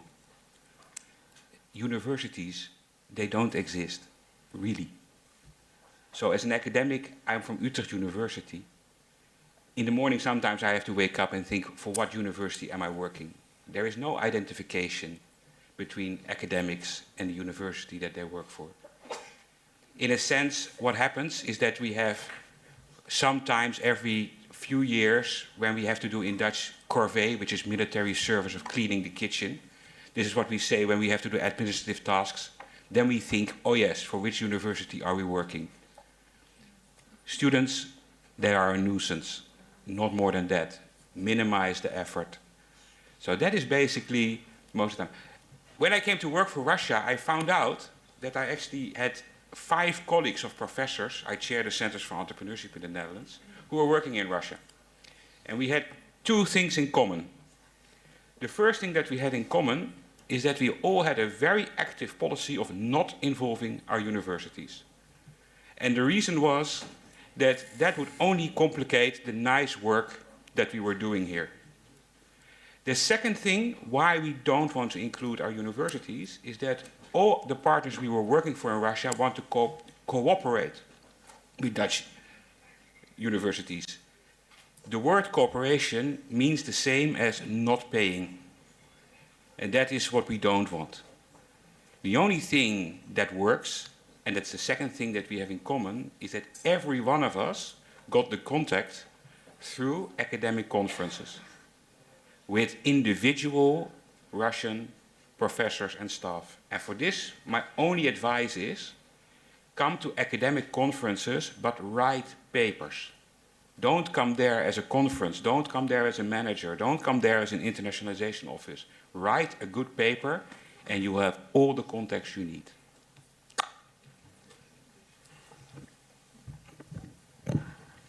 Все? Спасибо, Ерке. Поговорили о кино, о названиях и о том, что надо Thank you, Yerke. We talked about names, cinema, and good papers.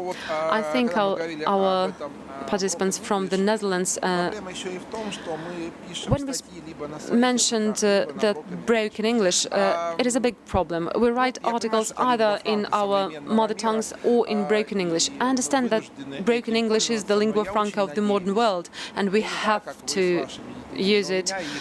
But I do hope, I don't know how you structure it with your children, but I have 2 girls and 1 boy. I think that the most important words, they will pronounce them and hear them in Russian. To me, it doesn't matter what language people will use talking to my children, but I think that we still need to have our national identities. We need to have them as the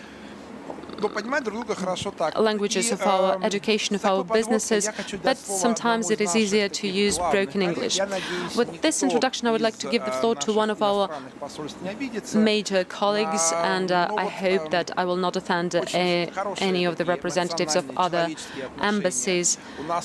But I think that we have exceptionally emotional and good relationships with the representative of the Spanish embassy. Jose Aurelio Leones Villanueva is the person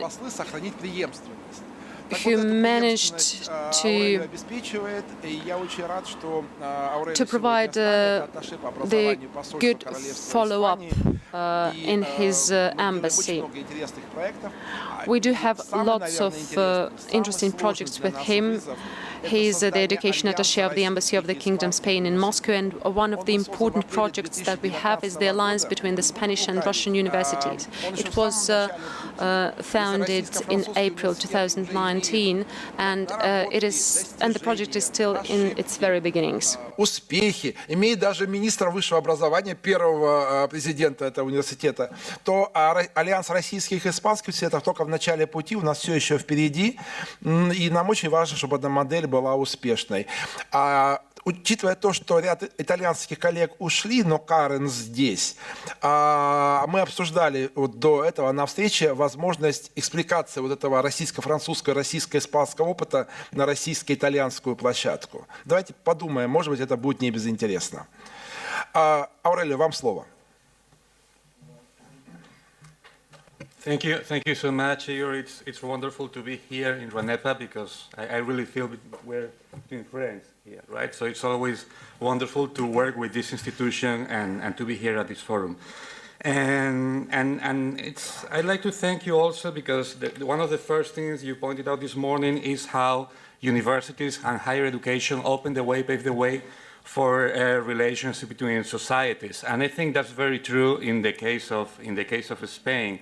After many decades during the 20th century of almost inexisting relations, I think our universities, even our secondary education institutions, are opening the way for the rest of our societies to be in contact. And on one hand, to show how this has changed over the past few years, I'd like to mention the big development of new exchange programs and joint academic experiences between our educational worlds that have intensified extremely fast in the past years. We have more and more joint degree programs. RANEPA and Valencia are a good example. Also the Linguistic University, also Ruden.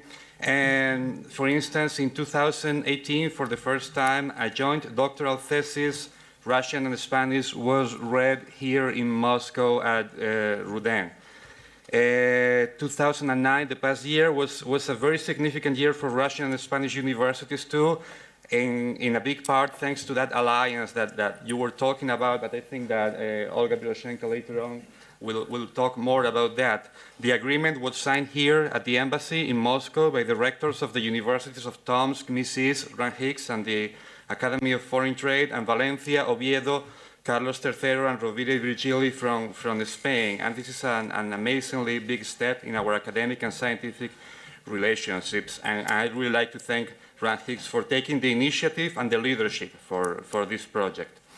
2019 was also the year when Spain was the guest of honor at the Moscow International Education Fair, in which almost 20 universities came to Moscow and participate, and our Secretary of State for Higher Education, Ángeles Heras, had a wonderful and fruitful meeting with the Russian Minister of Higher Education, Mr. Katyukov, and she also, by the way, visited this university, this same university, and had a meeting with the university leadership. 2019 has also been the year of the 4th Forum of Russian and Ibero-American Rectors, organized by the University of Seville and Lomonosov University, that took place in Seville in October, with a record number of Russian and Spanish universities taking part. It's clear from that sense that the leadership of universities, that professors, deans, rectors, students are interested in the development of our relationships and continuing to deepen these relationships. On the other hand, the increasing collaboration in engineering, chemical, physics, biotechnology, or information technology also deserve mention here, because they followed a path opened a long time ago by Agustín de Betancourt, and the main universities of Spain and Russia now have given a singular boost to the development of this collaborative project. We even had Russian-Spanish Science Week in St. Petersburg last year that I had the honor to attend. There are many examples like this. The Congress of Hispanics that is going to take place this year in Moscow State Linguistic University. The Congress we had in Valencia in 2017, where also with the leadership of RANEPA, the Vice Minister of Higher Education of Russia was present. The publication of a good number of volumes by the Moscow Higher School of Economics on the relation between our countries. These are examples. These are very clear proof and shows of the clear path where our relation is going in the area of higher education. And there's always one number that I like to point out, and it is that between 2001 and 2016, the number of Russian students of doctorate, of PhD in Spain multiplied by 5. And that means not only more collaboration between universities, that means more collaboration between our scientific systems, between our science institutions. On the other hand, there has been another aspect that has helped, I think, tremendously the development of our relation, and that's the interest of for the Spanish language in Russia and for the Russian language in Spain. Obviously, the interest for the Spanish language comes not only from Spain, but also for all the relations that Russia has with the Ibero-American countries. But at the same time, as it was mentioned before, this is a wonderful channel of communication to put in contact our scientific and our academic worlds. In the past was limited mainly to linguistic degrees, linguistic institutions. It's not the case anymore.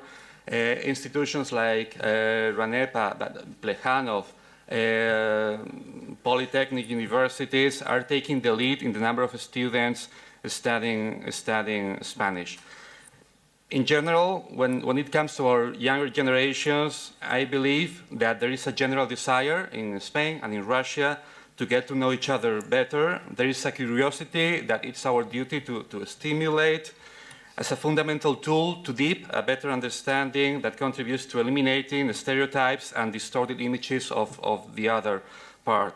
And looking ahead, we firmly believe it is a priority to continue promoting the increase in the current levels of collaboration between our universities, both in a quantitative and qualitative way, with special emphasis on the development of joint degrees and study programs, and to create tools to contribute to the increase in the exchange of students, professors, and researchers in Russian and Spanish universities, and to continue to promote the role of universities as a fundamental instrument of cultural communication between our societies.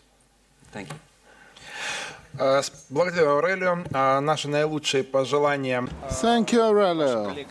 Our best regards to our colleagues at your embassy, especially since we are planning several events as part of the Alliance of Russian and Spanish University, and we plan to open a special office of the Russian-Spanish Alliance. So when you can come up with the good dates for you, please let us know.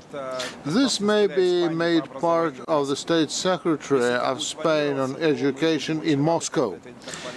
We could actually make the inauguration of our office part of that visit. Thank you.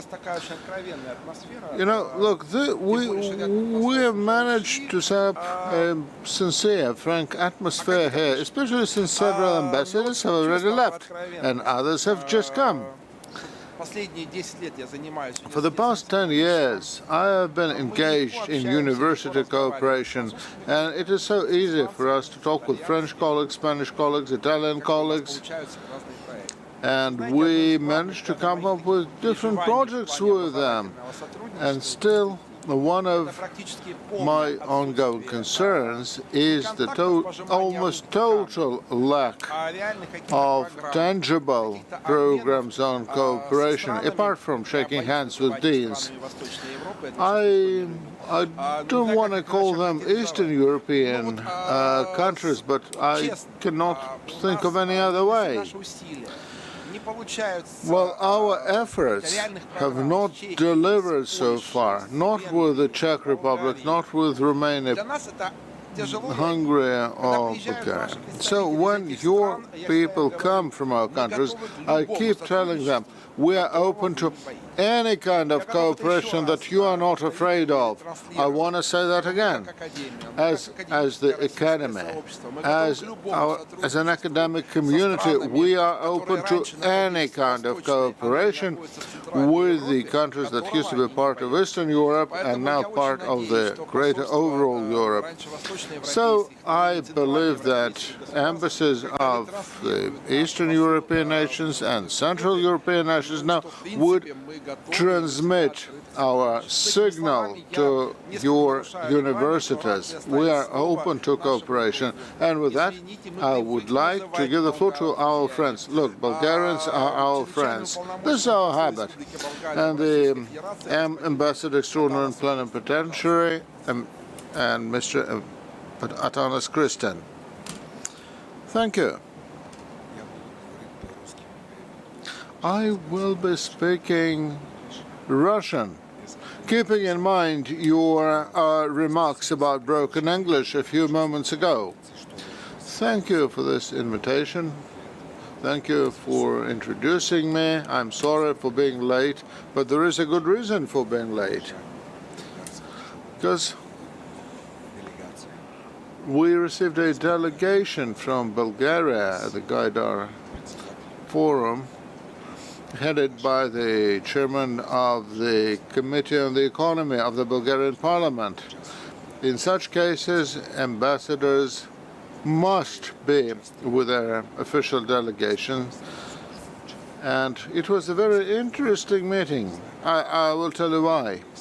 I don't know about other countries, but the Gaidar Forum is of great interest for Bulgaria, because Igor Gaidar, as an economic figure in Russia back in the 90s, was linked to a set of problems that Bulgaria faced with on its way of transforming its economy, because there were so many outstanding issues we had to tackle to depart.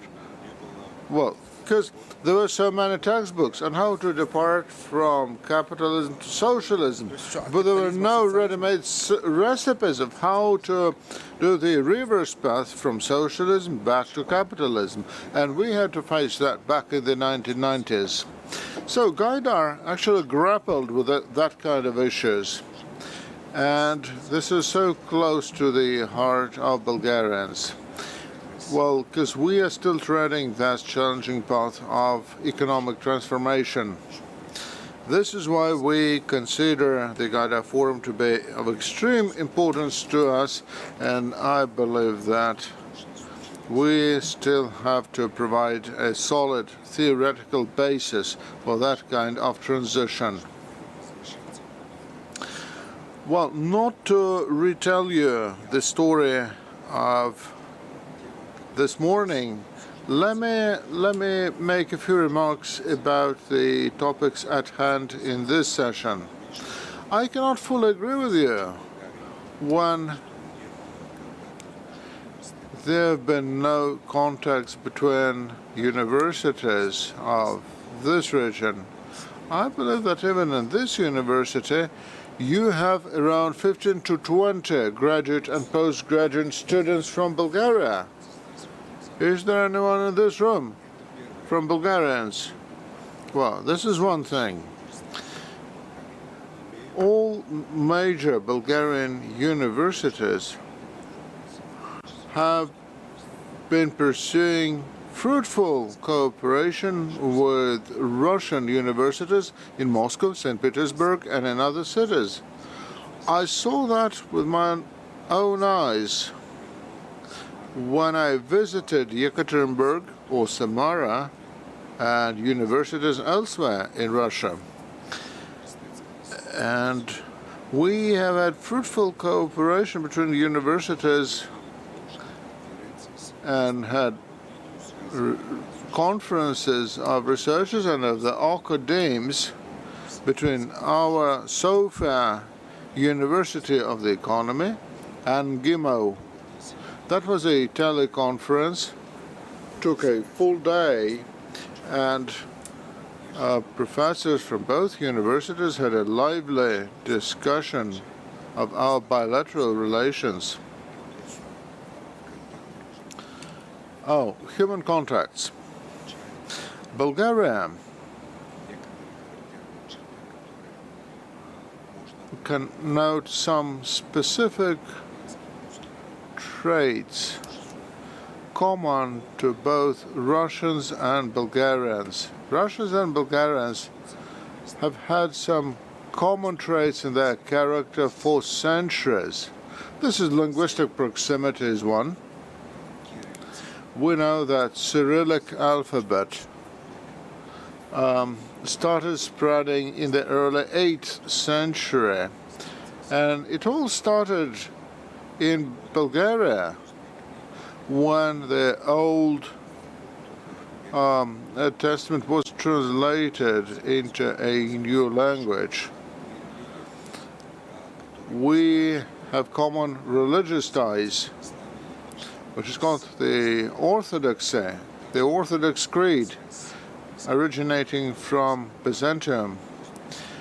And, well, this is something we share. This is something we have in common. Well, of course, there were some difficult periods in history in our relationship. There were some differences. However, cultural affinity of both nations is amazing. So, this is to say that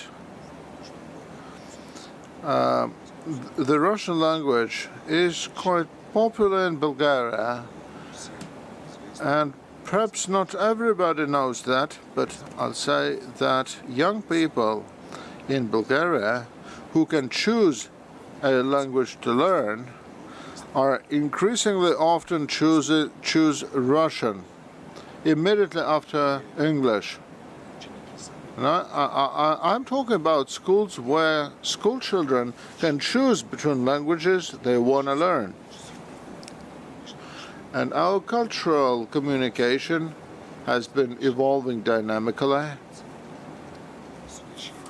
And over 700 graduate and postgraduate students from Bulgaria study in Russia. I mentioned those who are studying here in this academy. And every year we send around 200 seats for Bulgarian students in Russian universities at a high level.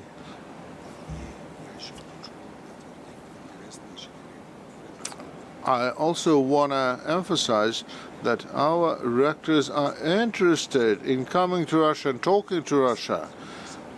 Last year alone, I met with at least 4 or 5 Bulgarian rectors who came to Russia to discuss academic exchanges and educational exchanges with Russians in general. And joint diplomas is also high on our agenda. And it is very heartening for me as ambassador to witness this upward trend. RANEPA may want our help to develop contacts with major Bulgarian universities. We are ready to come in, to step in and help you, because Bulgarian universities are always open to cooperation. Human contacts between Russians and Bulgarians are deeply rooted, and they have never halted over the past years. Bulgaria, as a tourist destination, is a destination of choice for many Russian tourists. Like 500,000 Russian tourists come to Bulgaria every year to our resorts. Why so? In part because our cultural mindset and our languages are very close to each other. And over 200,000 Russian citizens have bought real estate in Bulgaria. This also is an indication of ongoing human contacts. Bulgarians are coming to Russia increasingly often. Over 60,000 Bulgarians visited Russia last year.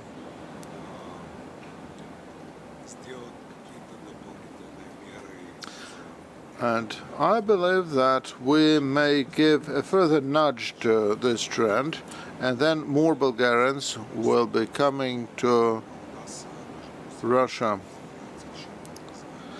We can also know that there is some so-called religious and historical tourism, which appeals to many Bulgarians in Russia.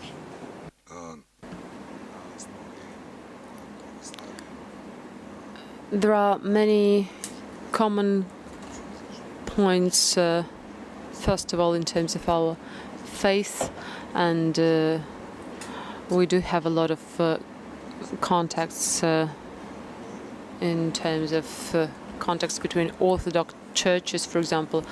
Our religious choirs coming over here, so cultural contacts are quite intensive in that matter.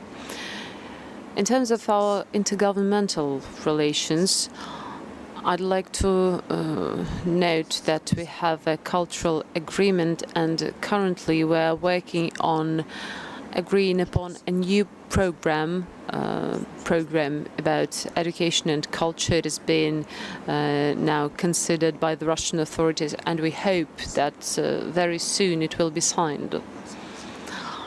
Besides that, in some universities, they offer a course of the Bulgarian language, and this kind of course is offered not only in Moscow but in St. Petersburg and other regions as well. I would like to wish to all the participants all the success in their dialogues and all the success in their work and discussions that are happening here. Once again, I'd like to assure you that as to all the topics that are presented at this forum today, we are ready to work in all these areas. Because, you know, for the youth, many prejudices, they just do not exist. Young people have much more common points, and it is very good because our future is in their hands. Thank you very much, Mr. Ambassador. Thank you for your support, for the readiness to support, and for your interest in the development of cooperation. And now I would like to give the floor to Mr. Gerbert Sakoler. Thank you very much. I'm rather an expert than a participant because I represent business. It is not a university. This is why I would like to start with a practical question. If you know, because today we heard on other sessions about Lisbon, Vladivostok, common space and all these things. Do you know where's the middle of Capo da Rocca, which is the western point of European Union, and Cap Dezhnyov, which is the eastern point of Russia? Where is the middle? Any guess? It's near Omsk, so we are in the western half here in Moscow. So this is very interesting. It was a surprise for me when I met people in Omsk and I understood that it's a theoretical line, of course, between, because the globe is round, so it's not a straight line, but on the maps you see this straight line and it's Omsk, near Omsk, between Omsk and Astana. So we are talking here about working together in business and on university levels of an extremely big space on our Earth.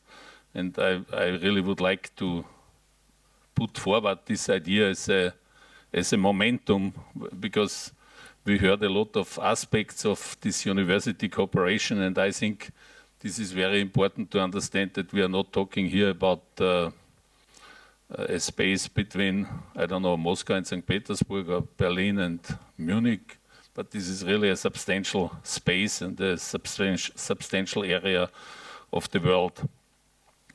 What I would like to put forward is also, because in the former presentations was the idea that there should be cooperation on different fields, because the question is which role the society could play.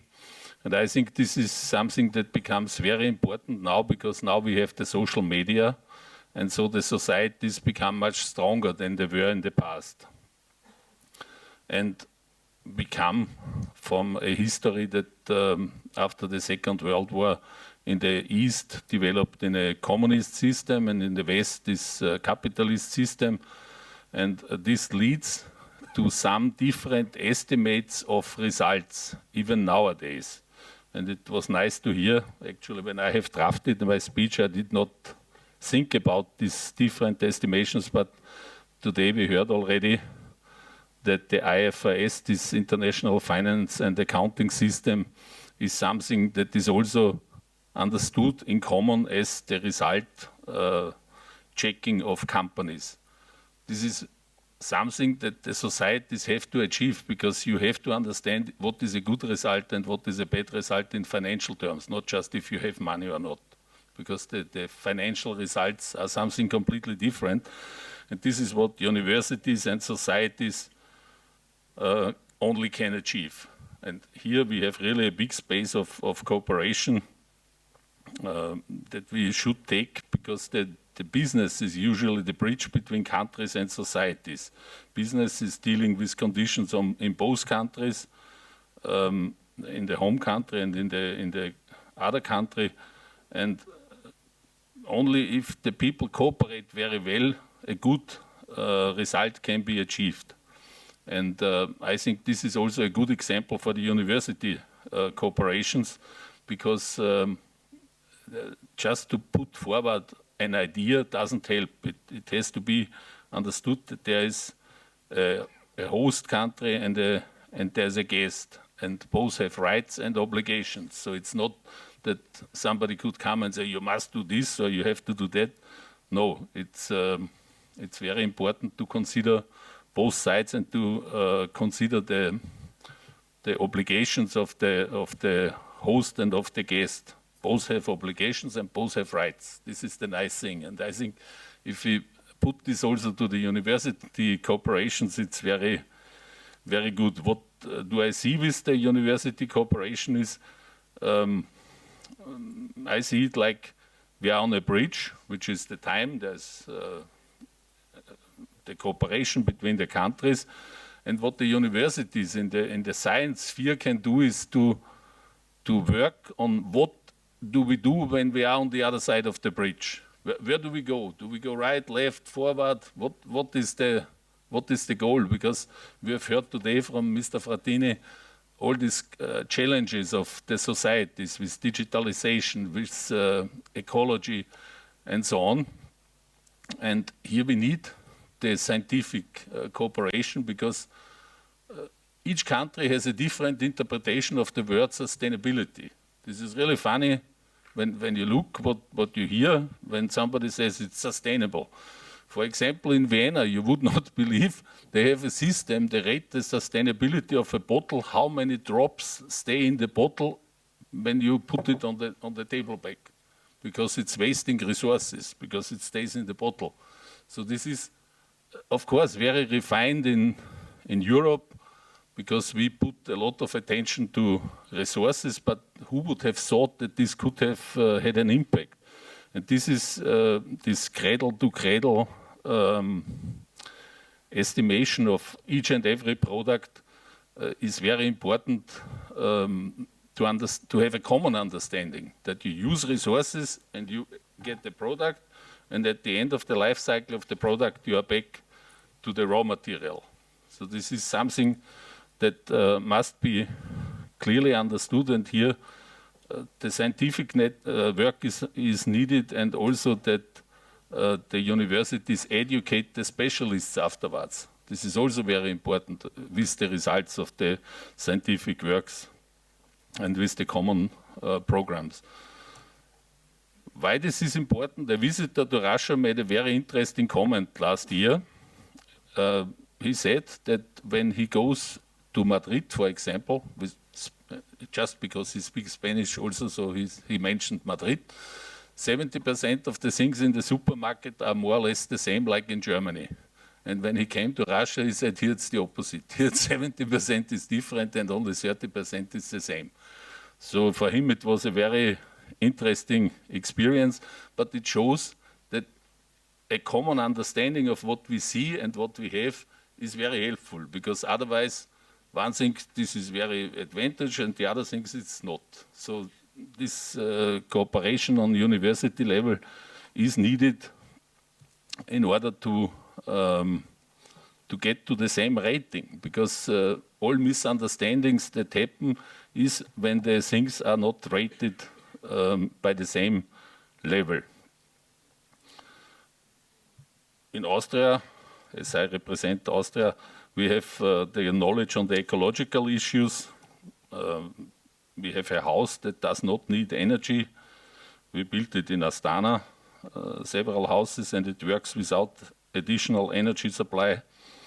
And we have a city near Vienna, which is the first city in the world which is built on the needs of the people and not on the needs of any logistics or railway idea or whatever, or I don't know, highway idea, but really on the need of the people. And it's called the city of the short ways. So we want to make sure that the people who live there have a very short way to the next bus station, to the supermarket, and to any other facilities. So this is also a knowledge that we can provide on really extremely high level and on unique level. So it's not a knowledge that is available in the world everywhere. So because this is the first city, and now in Linz they build a second one, and we built there a wooden building that is 84 meters high, 24 floors.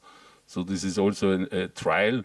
Okay, I'm a bit more on the technical level, but what is important is that on this knowledge transfer, each brick is important.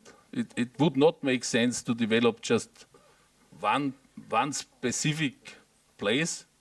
It doesn't work, because this sustainability idea is a complex system, And for that, we always need to be aware in the university cooperation, whether it's scientific, it's business, or it's education program. I think sometimes we mix this up, and it's very important that business is based always on process. A deadline is a deadline. Scientific must achieve the best result, and it's not important whether it's today or tomorrow. Of course, it should not be in 10 or 20 years, but the deadline keeping is not that much important. And this is why only the universities can work on this in the scientific sector and develop this idea of how the societies can live better. And as Mr. Frattini also said, students are our best allies for a better world. And this is what should be, in my opinion, the slogan of any university cooperation, because the students are the future of the societies. Thank you very much. Спасибо большое. И когда становится особенно тяжело со студентами. Thank you very much. And when it gets very hard with the students, I always remember neighbors. You know, you have your family members and you have neighbors. You know, with family members, if you don't like them, you just don't call them to dinner. But neighbors, you can't get rid of them. You always see who comes to their house, what they bought, what program they launched. And when you feel lonely sitting in the panel, you call upon your neighbor. And now I would like to give the floor not only to my friend, my partner, in terms of various projects, but this is a colleague who I personally enjoy cooperating with. His name is Nur Karabayev, the Vice Rector of People's Friendship University. You will soon be celebrating your 100th anniversary, right? Right. One of the mottos of our university is making the world better. And indeed, it is very much in line with what we discuss. I have 2 points to make. First, I think one of the most important milestones in terms of our cooperation experience in the past is the Bologna process. I think one of the most important ideas of this process was to redefine a notion of a European citizen, because many principles are tied to this process, and in fact it helped a lot to understand what is an autonomous university and what is academic liberty and independence. Autonomous. And the second point is the introduction of new technologies. We saw the quotation index being introduced, and that we now have a rating system for various universities.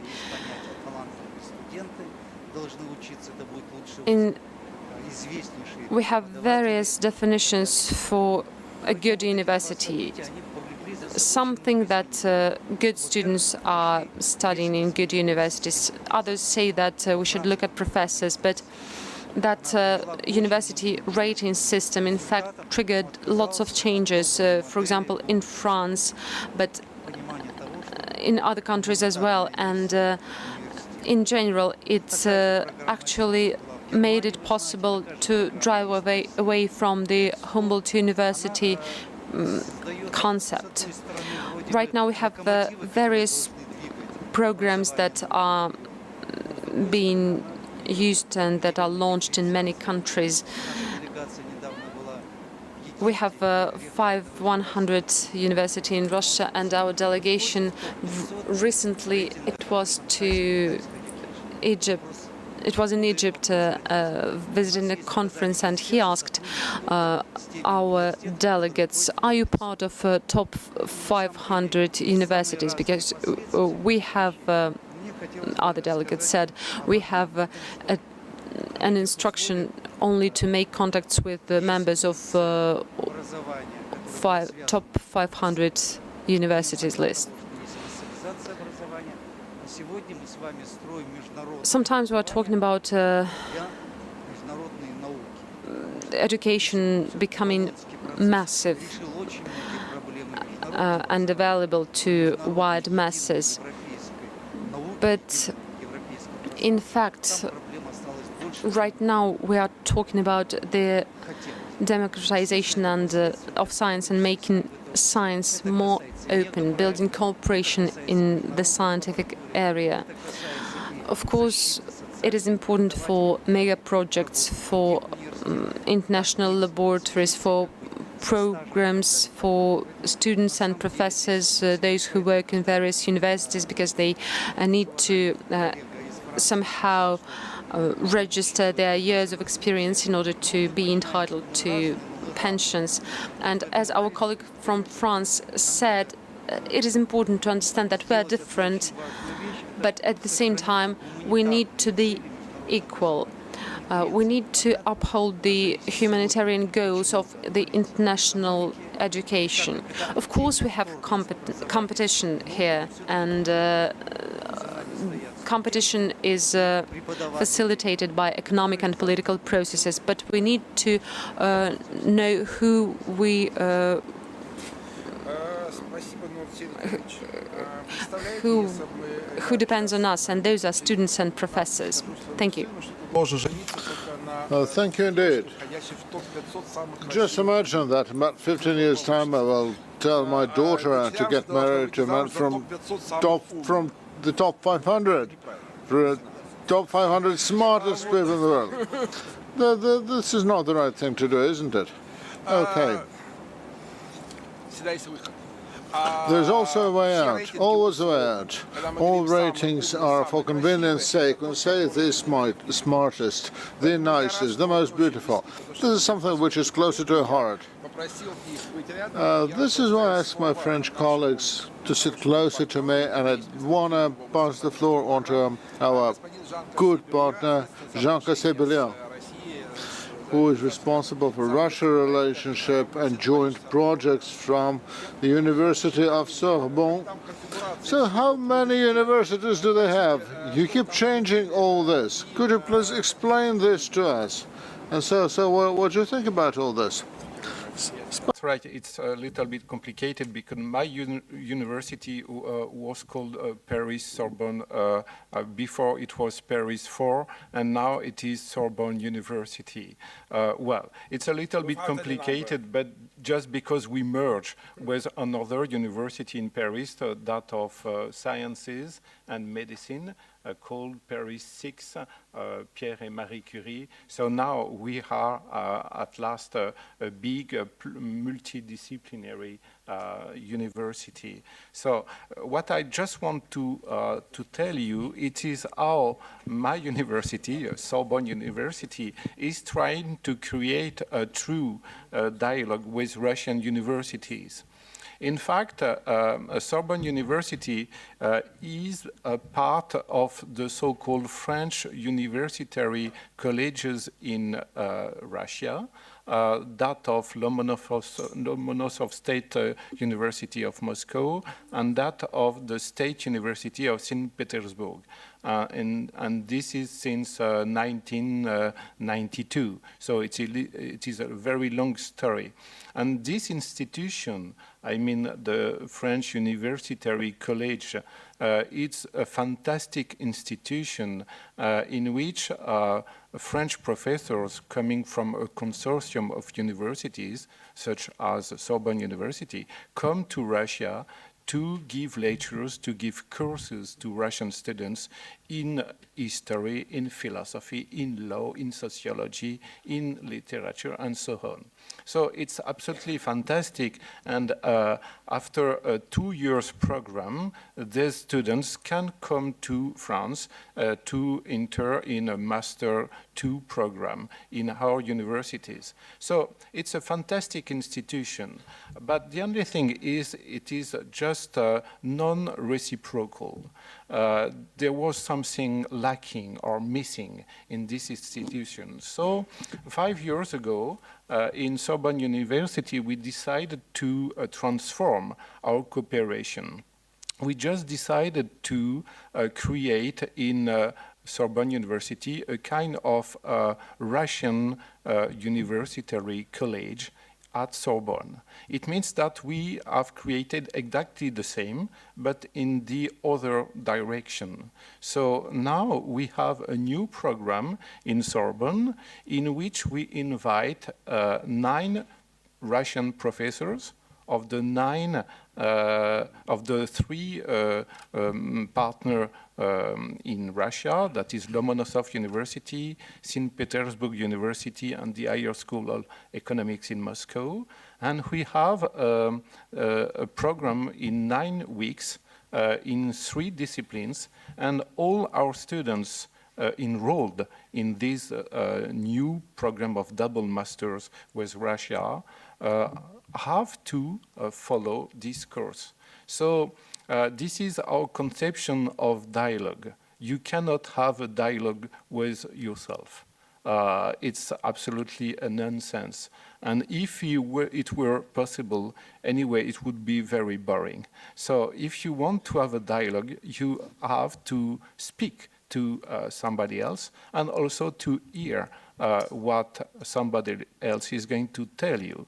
So we thought that our students, and I must say sometimes our colleagues, do not really know Russia. And they have a lot of questions. Who are the Russians? What do they want? What do they think about contemporary world? What do they think about philosophy, about literature, about history, and so on? And we think that the best way to know what they think is to invite them to speak in front of our students. And that's what we do. It's really extremely simple. So I just wanted to share with you this experience. And if you let me say something in my broken Russian, I will tell some words now in Russian. Академическое сотрудничество между Россией. Academic cooperation between Russia and France is extremely important. From my perspective, at least for 2 reasons. The first reason is that Russia has always been a history of monumental culture, the recognition of the university tradition, a country of great scientists and writers who have contributed immensely to the world culture. The second reason is that one of the major features of the academic world is to maintain multilateral scientific relations. In this sense, this should be a multipolar world. And from this perspective, this kind of academic world can become a model of this multipolar scientific world. Who will combine multilateral academic exchanges based on the long-standing scientific tradition. I want to say that sometimes political relations get tense. This is not uncommon. This is why it is so important for us to maintain a friendly relationship between universities of our countries. Thank you. Благодарю, Жан Кассиен. Thank you, Jean Cassien. I cannot but comment on the part you spoke in Russian. We discussed it yesterday. The French philosophical thought indulges in three approaches to Russia. I'm not so sure about the old approach, like Voltaire, who believed that Russia is part of Europe. Jean-Jacques Rousseau, not the one who's in a culture attaché, who just skipped this dialogue. So Jean-Jacques Rousseau believed that Russia is part of Asia and it will never become part of Europe, whereas Diderot believed that Russia is sometimes European, sometimes it is part of Asia, and you never know what trend will prevail. So when Diderot came to Russia and got acquainted with Catherine II, and when he came back, he said about his impressions, said, look, a live tiger and a painted tiger give you two totally different impressions. So what attitude prevails in France now, whether it is Voltaire's, Diderot or Rousseau, is something on which the Russo-French relationship will depend greatly. I will support Voltaire. We should also think about Diderot carefully. It would be good to know what Mr. Vincent Bennett think about that. Hello. So, what's your favorite approach? It's probably it is Europe. Probably, possibly, yes. Okay, likely. Okay.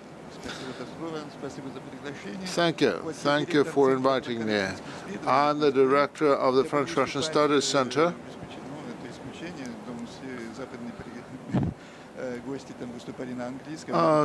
So Western colleagues spoke in English. I will be speaking Russian. It's easier for me to speak Russian than English. Okay, good. Let me tell you something about our activities and give you some illustrations of our postgraduate cooperation centers. The French-Russian Studies Center is one of the 27 French institutes overseas, which are scattered all around the world.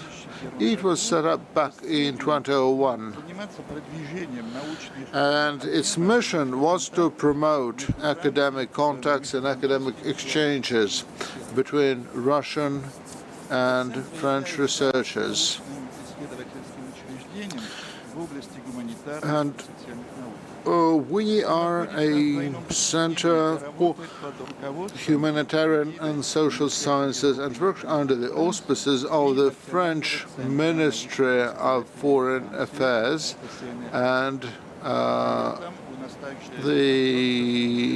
its Russian counterpart. We also have a strong relationship with the Ministry of Science and Innovation of France. Our interdisciplinary Center and Humanitarian and Social Sciences is a unique venue for information exchange between academics in France and Russia, and also other European and post-Soviet countries. Well, our center gives a good opportunity for field research, for work in archives, and work with Russian colleagues and counterparts, and also gives an opportunity for Russian researchers to work in France on their research projects. We can also offer financial help for some scientific projects.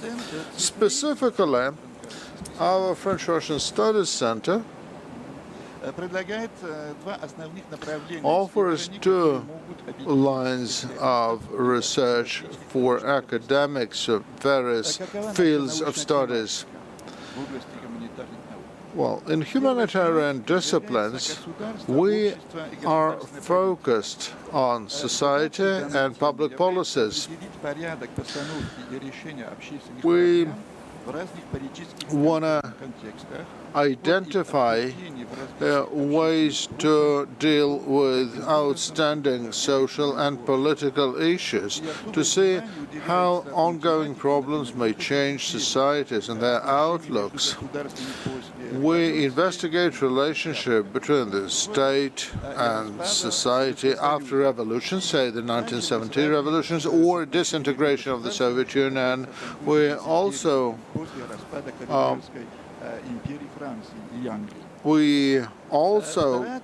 support some research on post-empire development of countries like France, after France ceased to be an empire. We also support some linguistic projects both in Russia and in France. Specifically, our center offers research and methodological support through 5 methodological workshops on sociology, history, political sciences, philosophy, literature and translation disciplines. We also organize lectures, conferences and roundtable discussions. In other words, we organize 50 workshops all in all for students and for graduate students, and about as many postgraduate events. To organize that, because we have to invite people from France, from other European nations, we have signed memoranda on academic cooperation with 10 universities and institutes. I won't list them all, but say we have an agreement with the Academy of Sciences, Institute of Geography, of Philosophy, on world history, on social information, on the World Literature Institute, and the Humanitarian University, Higher School of Economics, Moscow State University, Moscow State Linguistic University, and RANEPA too, which is hosting this event today. Yes. We also have a library, a major research library, which is very important for our center. And we believe that it is of much interest to our readers and researchers. We have around 5,000 volumes on humanitarian disciplines in French and around 500 translations of Russian translations of major French authors and researchers. They're all readily available, all these volumes, and we are based on the Library of Foreign Literature. We also have publications.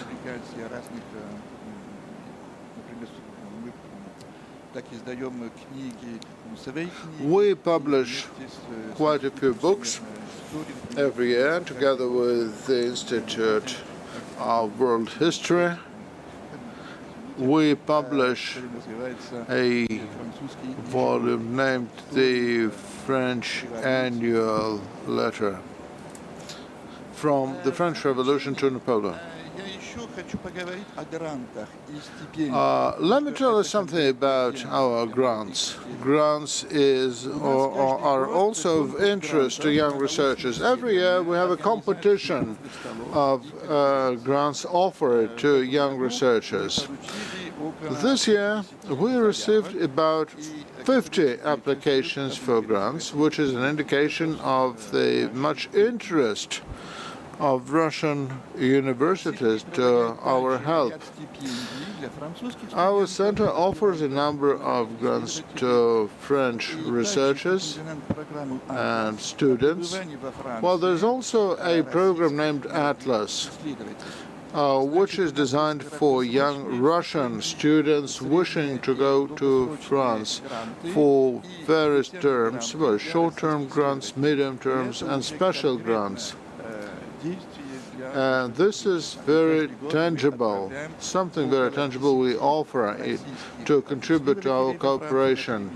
Every year we send around 10 Russian researchers to France, and we also receive around 20 postgraduate students from France in Russia. Thank you. Thank you, Vincent. I believe that all students are always very keen on grants.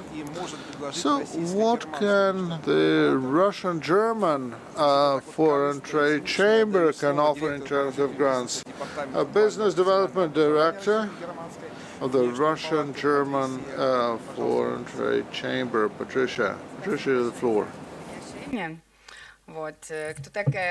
Oh, thank you. Thank you. I believe that you probably know what the Russian-German Chamber of International Commerce is. We offer support to members of our chamber, both Russian and German companies, and this is an upward trend. Today, we have over 900 members of our Chamber of Commerce, and our mission is to offer legal support, market research, market surveys. We help locate new office space, and we also give support to education.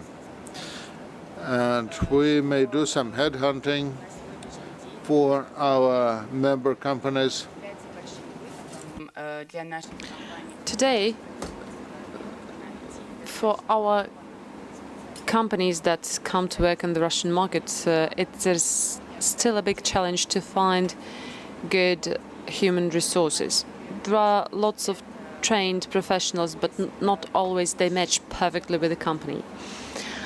So we search the needed experts and human resources at universities, and we try to find good partners and establish cooperation with them. And in the future,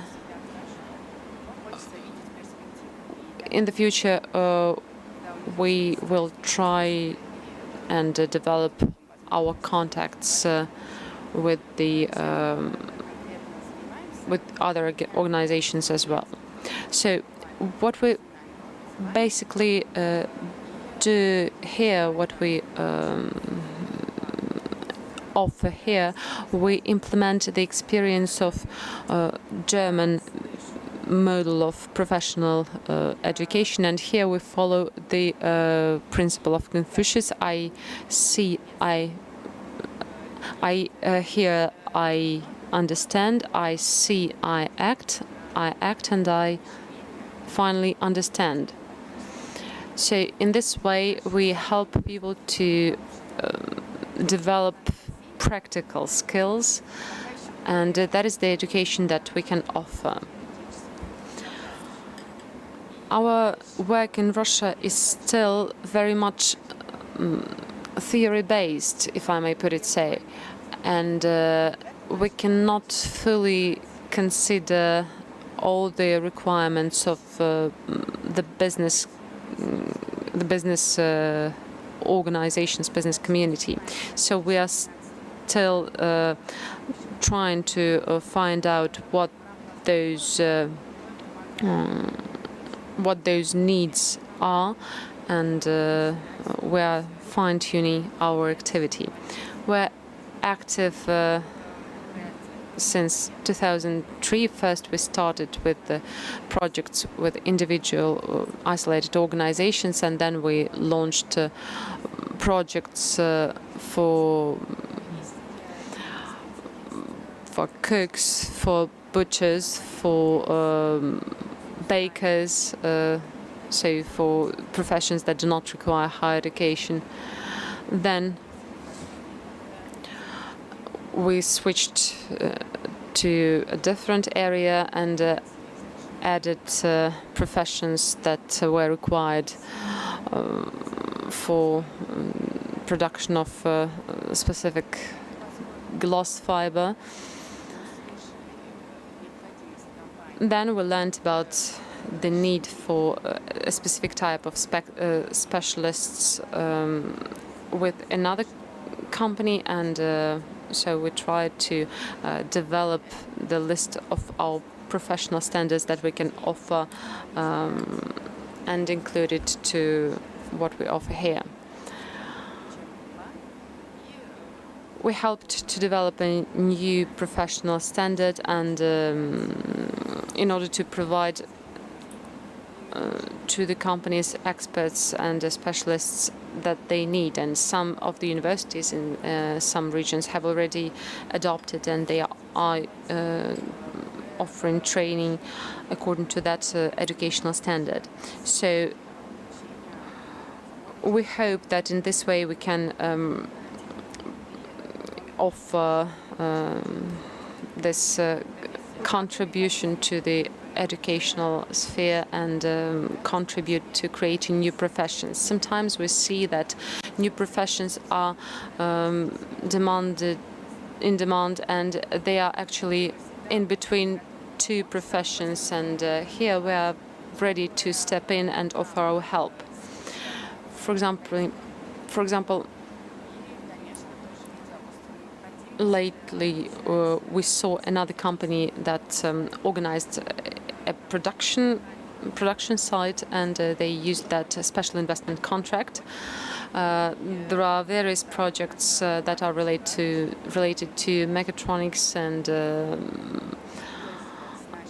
other technologies, and in fact our chamber, all the people in our chamber are very happy that we can use our German experience, transfer it to Russia, and use this experience working in our programs. We still have quite a lot of challenges, although we've been working here for more than 10 years.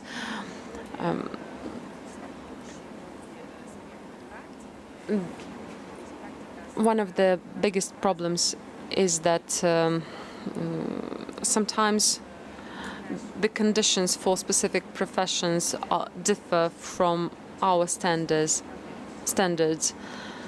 And sometimes, for example, in order to provide some specific education, we need to give more practical experience, and that can be challenging. Here we have various partners that help us out. Here we have partners that help us to develop curricula, and sometimes we manage to use our German experience for mentorship. We worked in dual education, dual diploma projects in 13 regions, and in for some organizations we can offer holding exams. For example, we have experience of organizing and holding an exam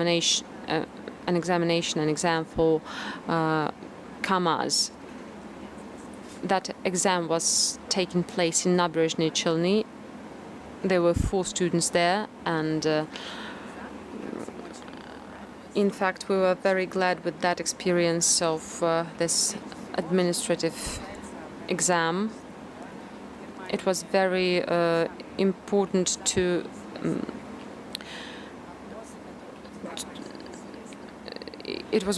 to test the skills of employees in order to provide quality assurance. The examination system in Russia is different from that in Germany, and the procedure is different. And both parties benefited from the process. For example, the Russian party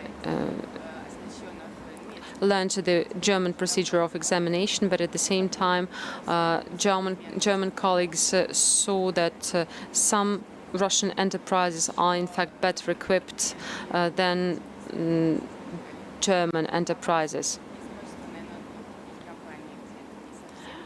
In KAMAZ, it was the case, but not all enterprises are like that. But there are some that we have a lot to learn from. I will be wrapping up, and I would like, in the conclusion, to announce a conference that we are going to hold. It will be held in spring in Sochi. Mr. Hans Leben, the head of our chamber, agreed that this conference will be held, and we are very glad that we have this opportunity to hold the conference and to use this opportunity to cooperate with various institutions of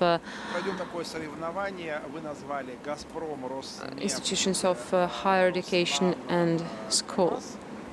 You mentioned Kamaz, Gazprom, Rosnano, Rosneft as one of the best equipped enterprises. And now I would like to give the floor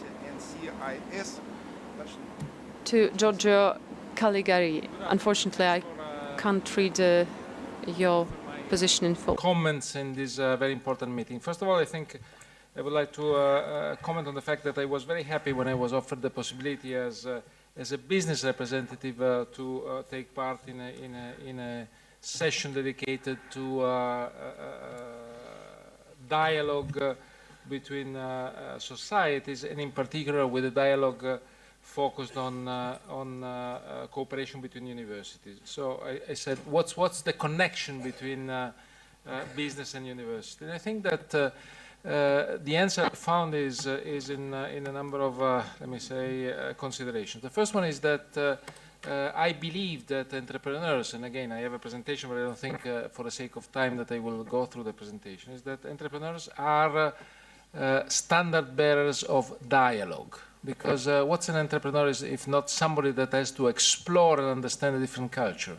So it's truly the expression of what true dialogue means. Now we've heard that dialogue cannot be in itself a purpose, that dialogue should not be just aimed at academic understanding, but should be aimed at improving the quality of life and the cooperation between different societies. Well, that's what an entrepreneur does, because I mean, when somebody comes from Italy to Russia and tries to operate successfully in this market, what they do is they have to understand the country first of all. So they have to develop a true dialogue, understand not the country in a generic sense, but understand the country as a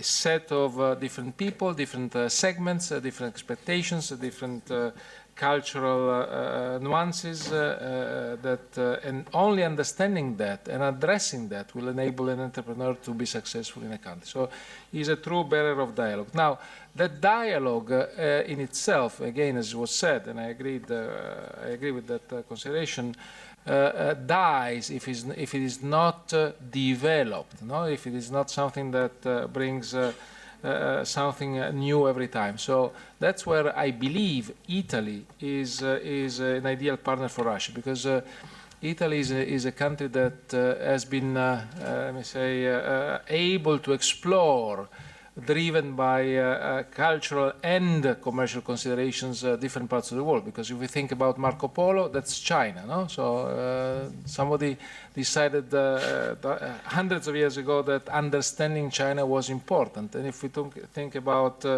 Cristoforo Colombo, I know that my Spanish friends might think that he's Spanish, but he's actually Italian. So we go another part of the world, and that's what Italian entrepreneurs can do and bring to the world. And we didn't stop there, because then we have, Marconi bringing to the world the radio, so communications, and a number of other examples. So what am I trying to say? That all of this is possible if a dialogue is supported and helped by the education world in a number of ways. First of all, working together towards common standards, and I particularly like the idea of that was mentioned by Madame Tournoy about IFRS. No? So the IFRS, what are they? If not the practical exemplification of businesses trying to get together and work together. And in that, I believe that in order to, let me say, conclude my speech, but then again, the presentation will be left for whoever wants to read it without advertising the association that has been done by some of our colleagues.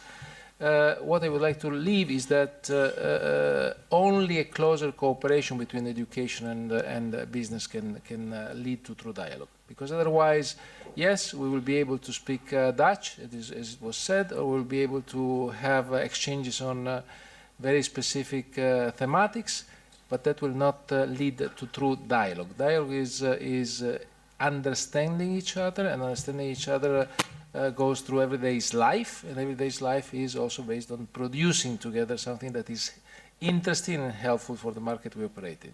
Thank you so much. Спасибо, господин Caligari. Я считаю, наверное, не столь важно. Thank you very much, Mr. Caligari. Indeed, it is not that important who were, from what country were Marco Polo or Columbus. And a very important thing is why they couldn't stay at home, and why he was in such rush to open the new world. Right now we have 10 or 15 minutes late and left, and what I want to do now, I want to take maybe 5 or 4 minutes, and we will listen to first my colleague from Moscow University, then we will listen to Olga Pirozhenko.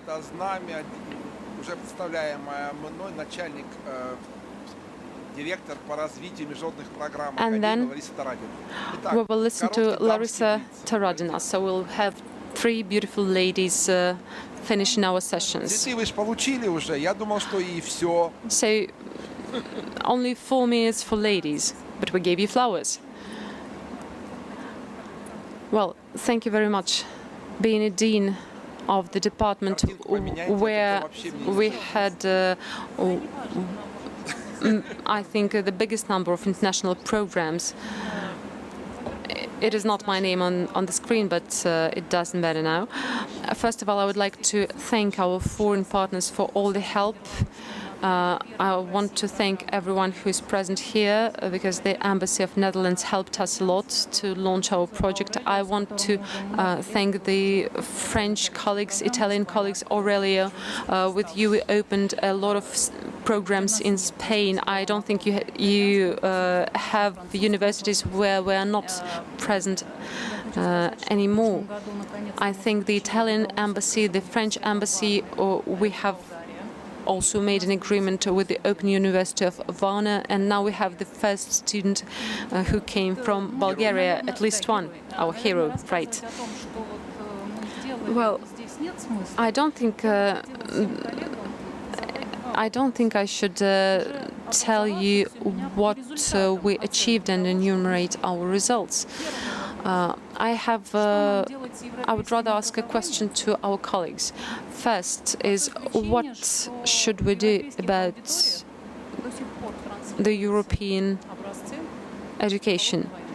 The education in Europe, I mean, because in European university, sometimes students are still shown cases or examples from the times of the Cold War, where when I go to Europe with the lectures, or when my students go to Europe, they see that people are still relying a lot on the old stereotypes. They think that we still live and go by the concepts that were invented back in the 70s. Sometimes at the departments of psychology and sociology in Europe, professors and experts, they convey to students old ideas, and how can we build cooperation with Europe based on these ideas? Question number 2, what can we do here in Russia in order to increase the availability of our education to foreign citizens? This question I think we've touched upon it today because we talked about the difficulty of obtaining a visa, absence of work permits for foreign students, absence of funding, because in Europe there are lots of tools that help to provide funding that allow our students to go abroad, and not only go abroad, and sometimes they are able to stay there for longer because they can obtain a visa for 9 months after their education is completed. Then in the Netherlands, for example, there are available scholarships up to 9,000 euros for PhD programs, and to me, these questions are very important. Me and Yorki, we had a discussion while listening to colleagues.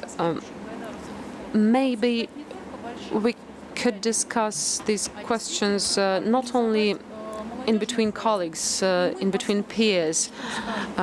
What if we, in terms of the Gaidar Forum, organize another forum for the youth, and what if we invite the youth to discuss with them what can be done in order to solve these problems? So, Olga, the floor is yours. All right, since we're only allowed to say a couple of words, let me say that our alliance is very nascent. It is a fledgling entity, and we haven't had a chance of making some grave mistakes yet. We're only in the very beginning of this road, and it was so good that the chairperson who attended the signing of the memorandum, we are in the beginning of a long journey. The first historical alliances, the university alliances between two countries, Russia and Spain, thanks to the support of the embassy of Spain to Moscow, and thanks to their attention. It took us 7 years to set up that alliance. It is finally there, and hopefully many Russian and Spanish universities will come to join us, because we have no other options due to the fairly tense geopolitical situation, and the only spheres we are free to act in a creative and innovative way is culture and science. The alliance deals with both, and people have been talking about many interesting things during this session. But we also have to understand people of different cultures and different nationalities. We need to teach our students to understand other cultures and their own. And in this sense, the alliance is a versatile and effective tool of bringing the various communities together, and hopefully in future Gaidar forums, Spain will come large scale to join our dialogue, because this is a platform for dialogues between Spain and Russia. Thank you very much. Thank you, Larissa Taragina. Let me read out your position. Well, start talking, please. Now I realized why you invited me to come. Probably you did so that I get convinced I will not be left without a job. There have been so many international initiatives described here. There are so many international projects in the pipeline. Since I am responsible for international operations, I believe that everything discussed in this room are so important in the context of international developments. It may be a very good idea for students to come and visit the partner university for 2 months or 3 months or 9 months or whatever. After they receive this experience, they won't be in a position to be hostile. This is what we call soft power, and this is why I'm so grateful. I'm so excited about the new opportunities opened up here. And finally, Konstantin Krokhin, chairman of the Cooperation Committee at the Moscow Chamber. So, how can business be useful to us? Thank you for this. Thank you for this opportunity. Well, when it comes to the business community, I would rather be associated with the position of Mr. Caligari. Yes, the business community makes a lot of things to improve the relationship and communication between two countries, especially between European countries and ourselves, because we consider developed European nations. And the civil dialogue, why is it so needed? Just because a dialogue in other areas may be hampered, whereas pragmatic business people will not take too many risks, political risks for others, whereas the academe, students and teachers, are capable of, they're more flexible, they're prone to transformation, digital and otherwise. And well, they exercise a different approach, and universities are venues for new minds, creative minds, and I believe that the university platform is exactly what business communities should support. It's like the German Chamber of International Trade is doing. I believe that we should be communicating more. Our challenges look very much alike in Germany, in France, or Italy, or Russia. For us to meet these challenges, we need to combine our efforts. Thank you. Mark Dinella from Plida Center in Russia. Hello. Thank you.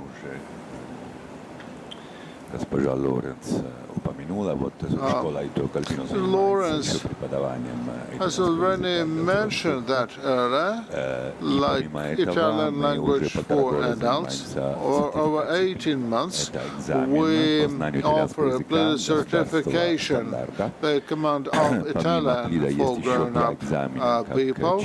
There are two other exams, Chile and other, represented by other organizations.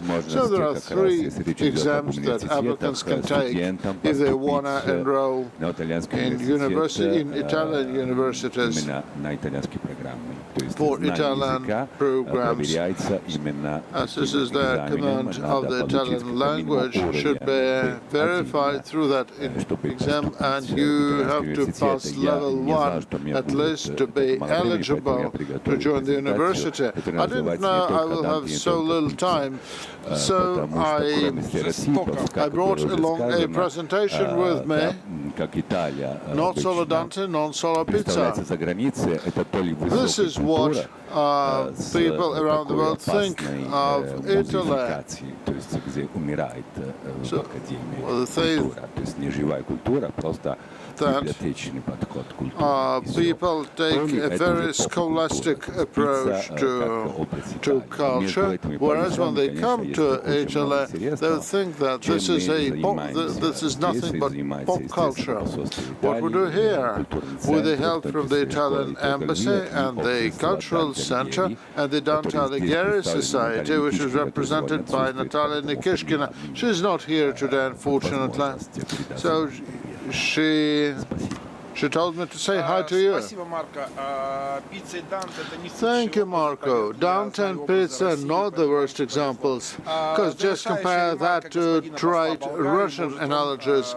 And finally, remarks from the Bulgarian ambassador. I only wanted to comment on something which was named as a problem for foreign companies working here. I believe that, well, the problem that you mentioned is very close to its resolution, to its legislative resolution, And I believe that the Council of the Federation will get it resolved ultimately very soon. Well, this issue was also discussed by the Council of the Federation, Ms. Matviyenko, and her Bulgarian counterpart. I believe that we can trust that this issue will be finally resolved by the autumn of this year. Thank you very much. And I'm a bad moderator, but we nearly made it time-wise. Especially, I have no time left for drawing the line and for summing it up. I don't think we need that because, well, we are an ongoing story in civil society communication. So you are welcome to attend the Gaidar Forum 2021 in January of next year. Thank you so much. This meeting is over.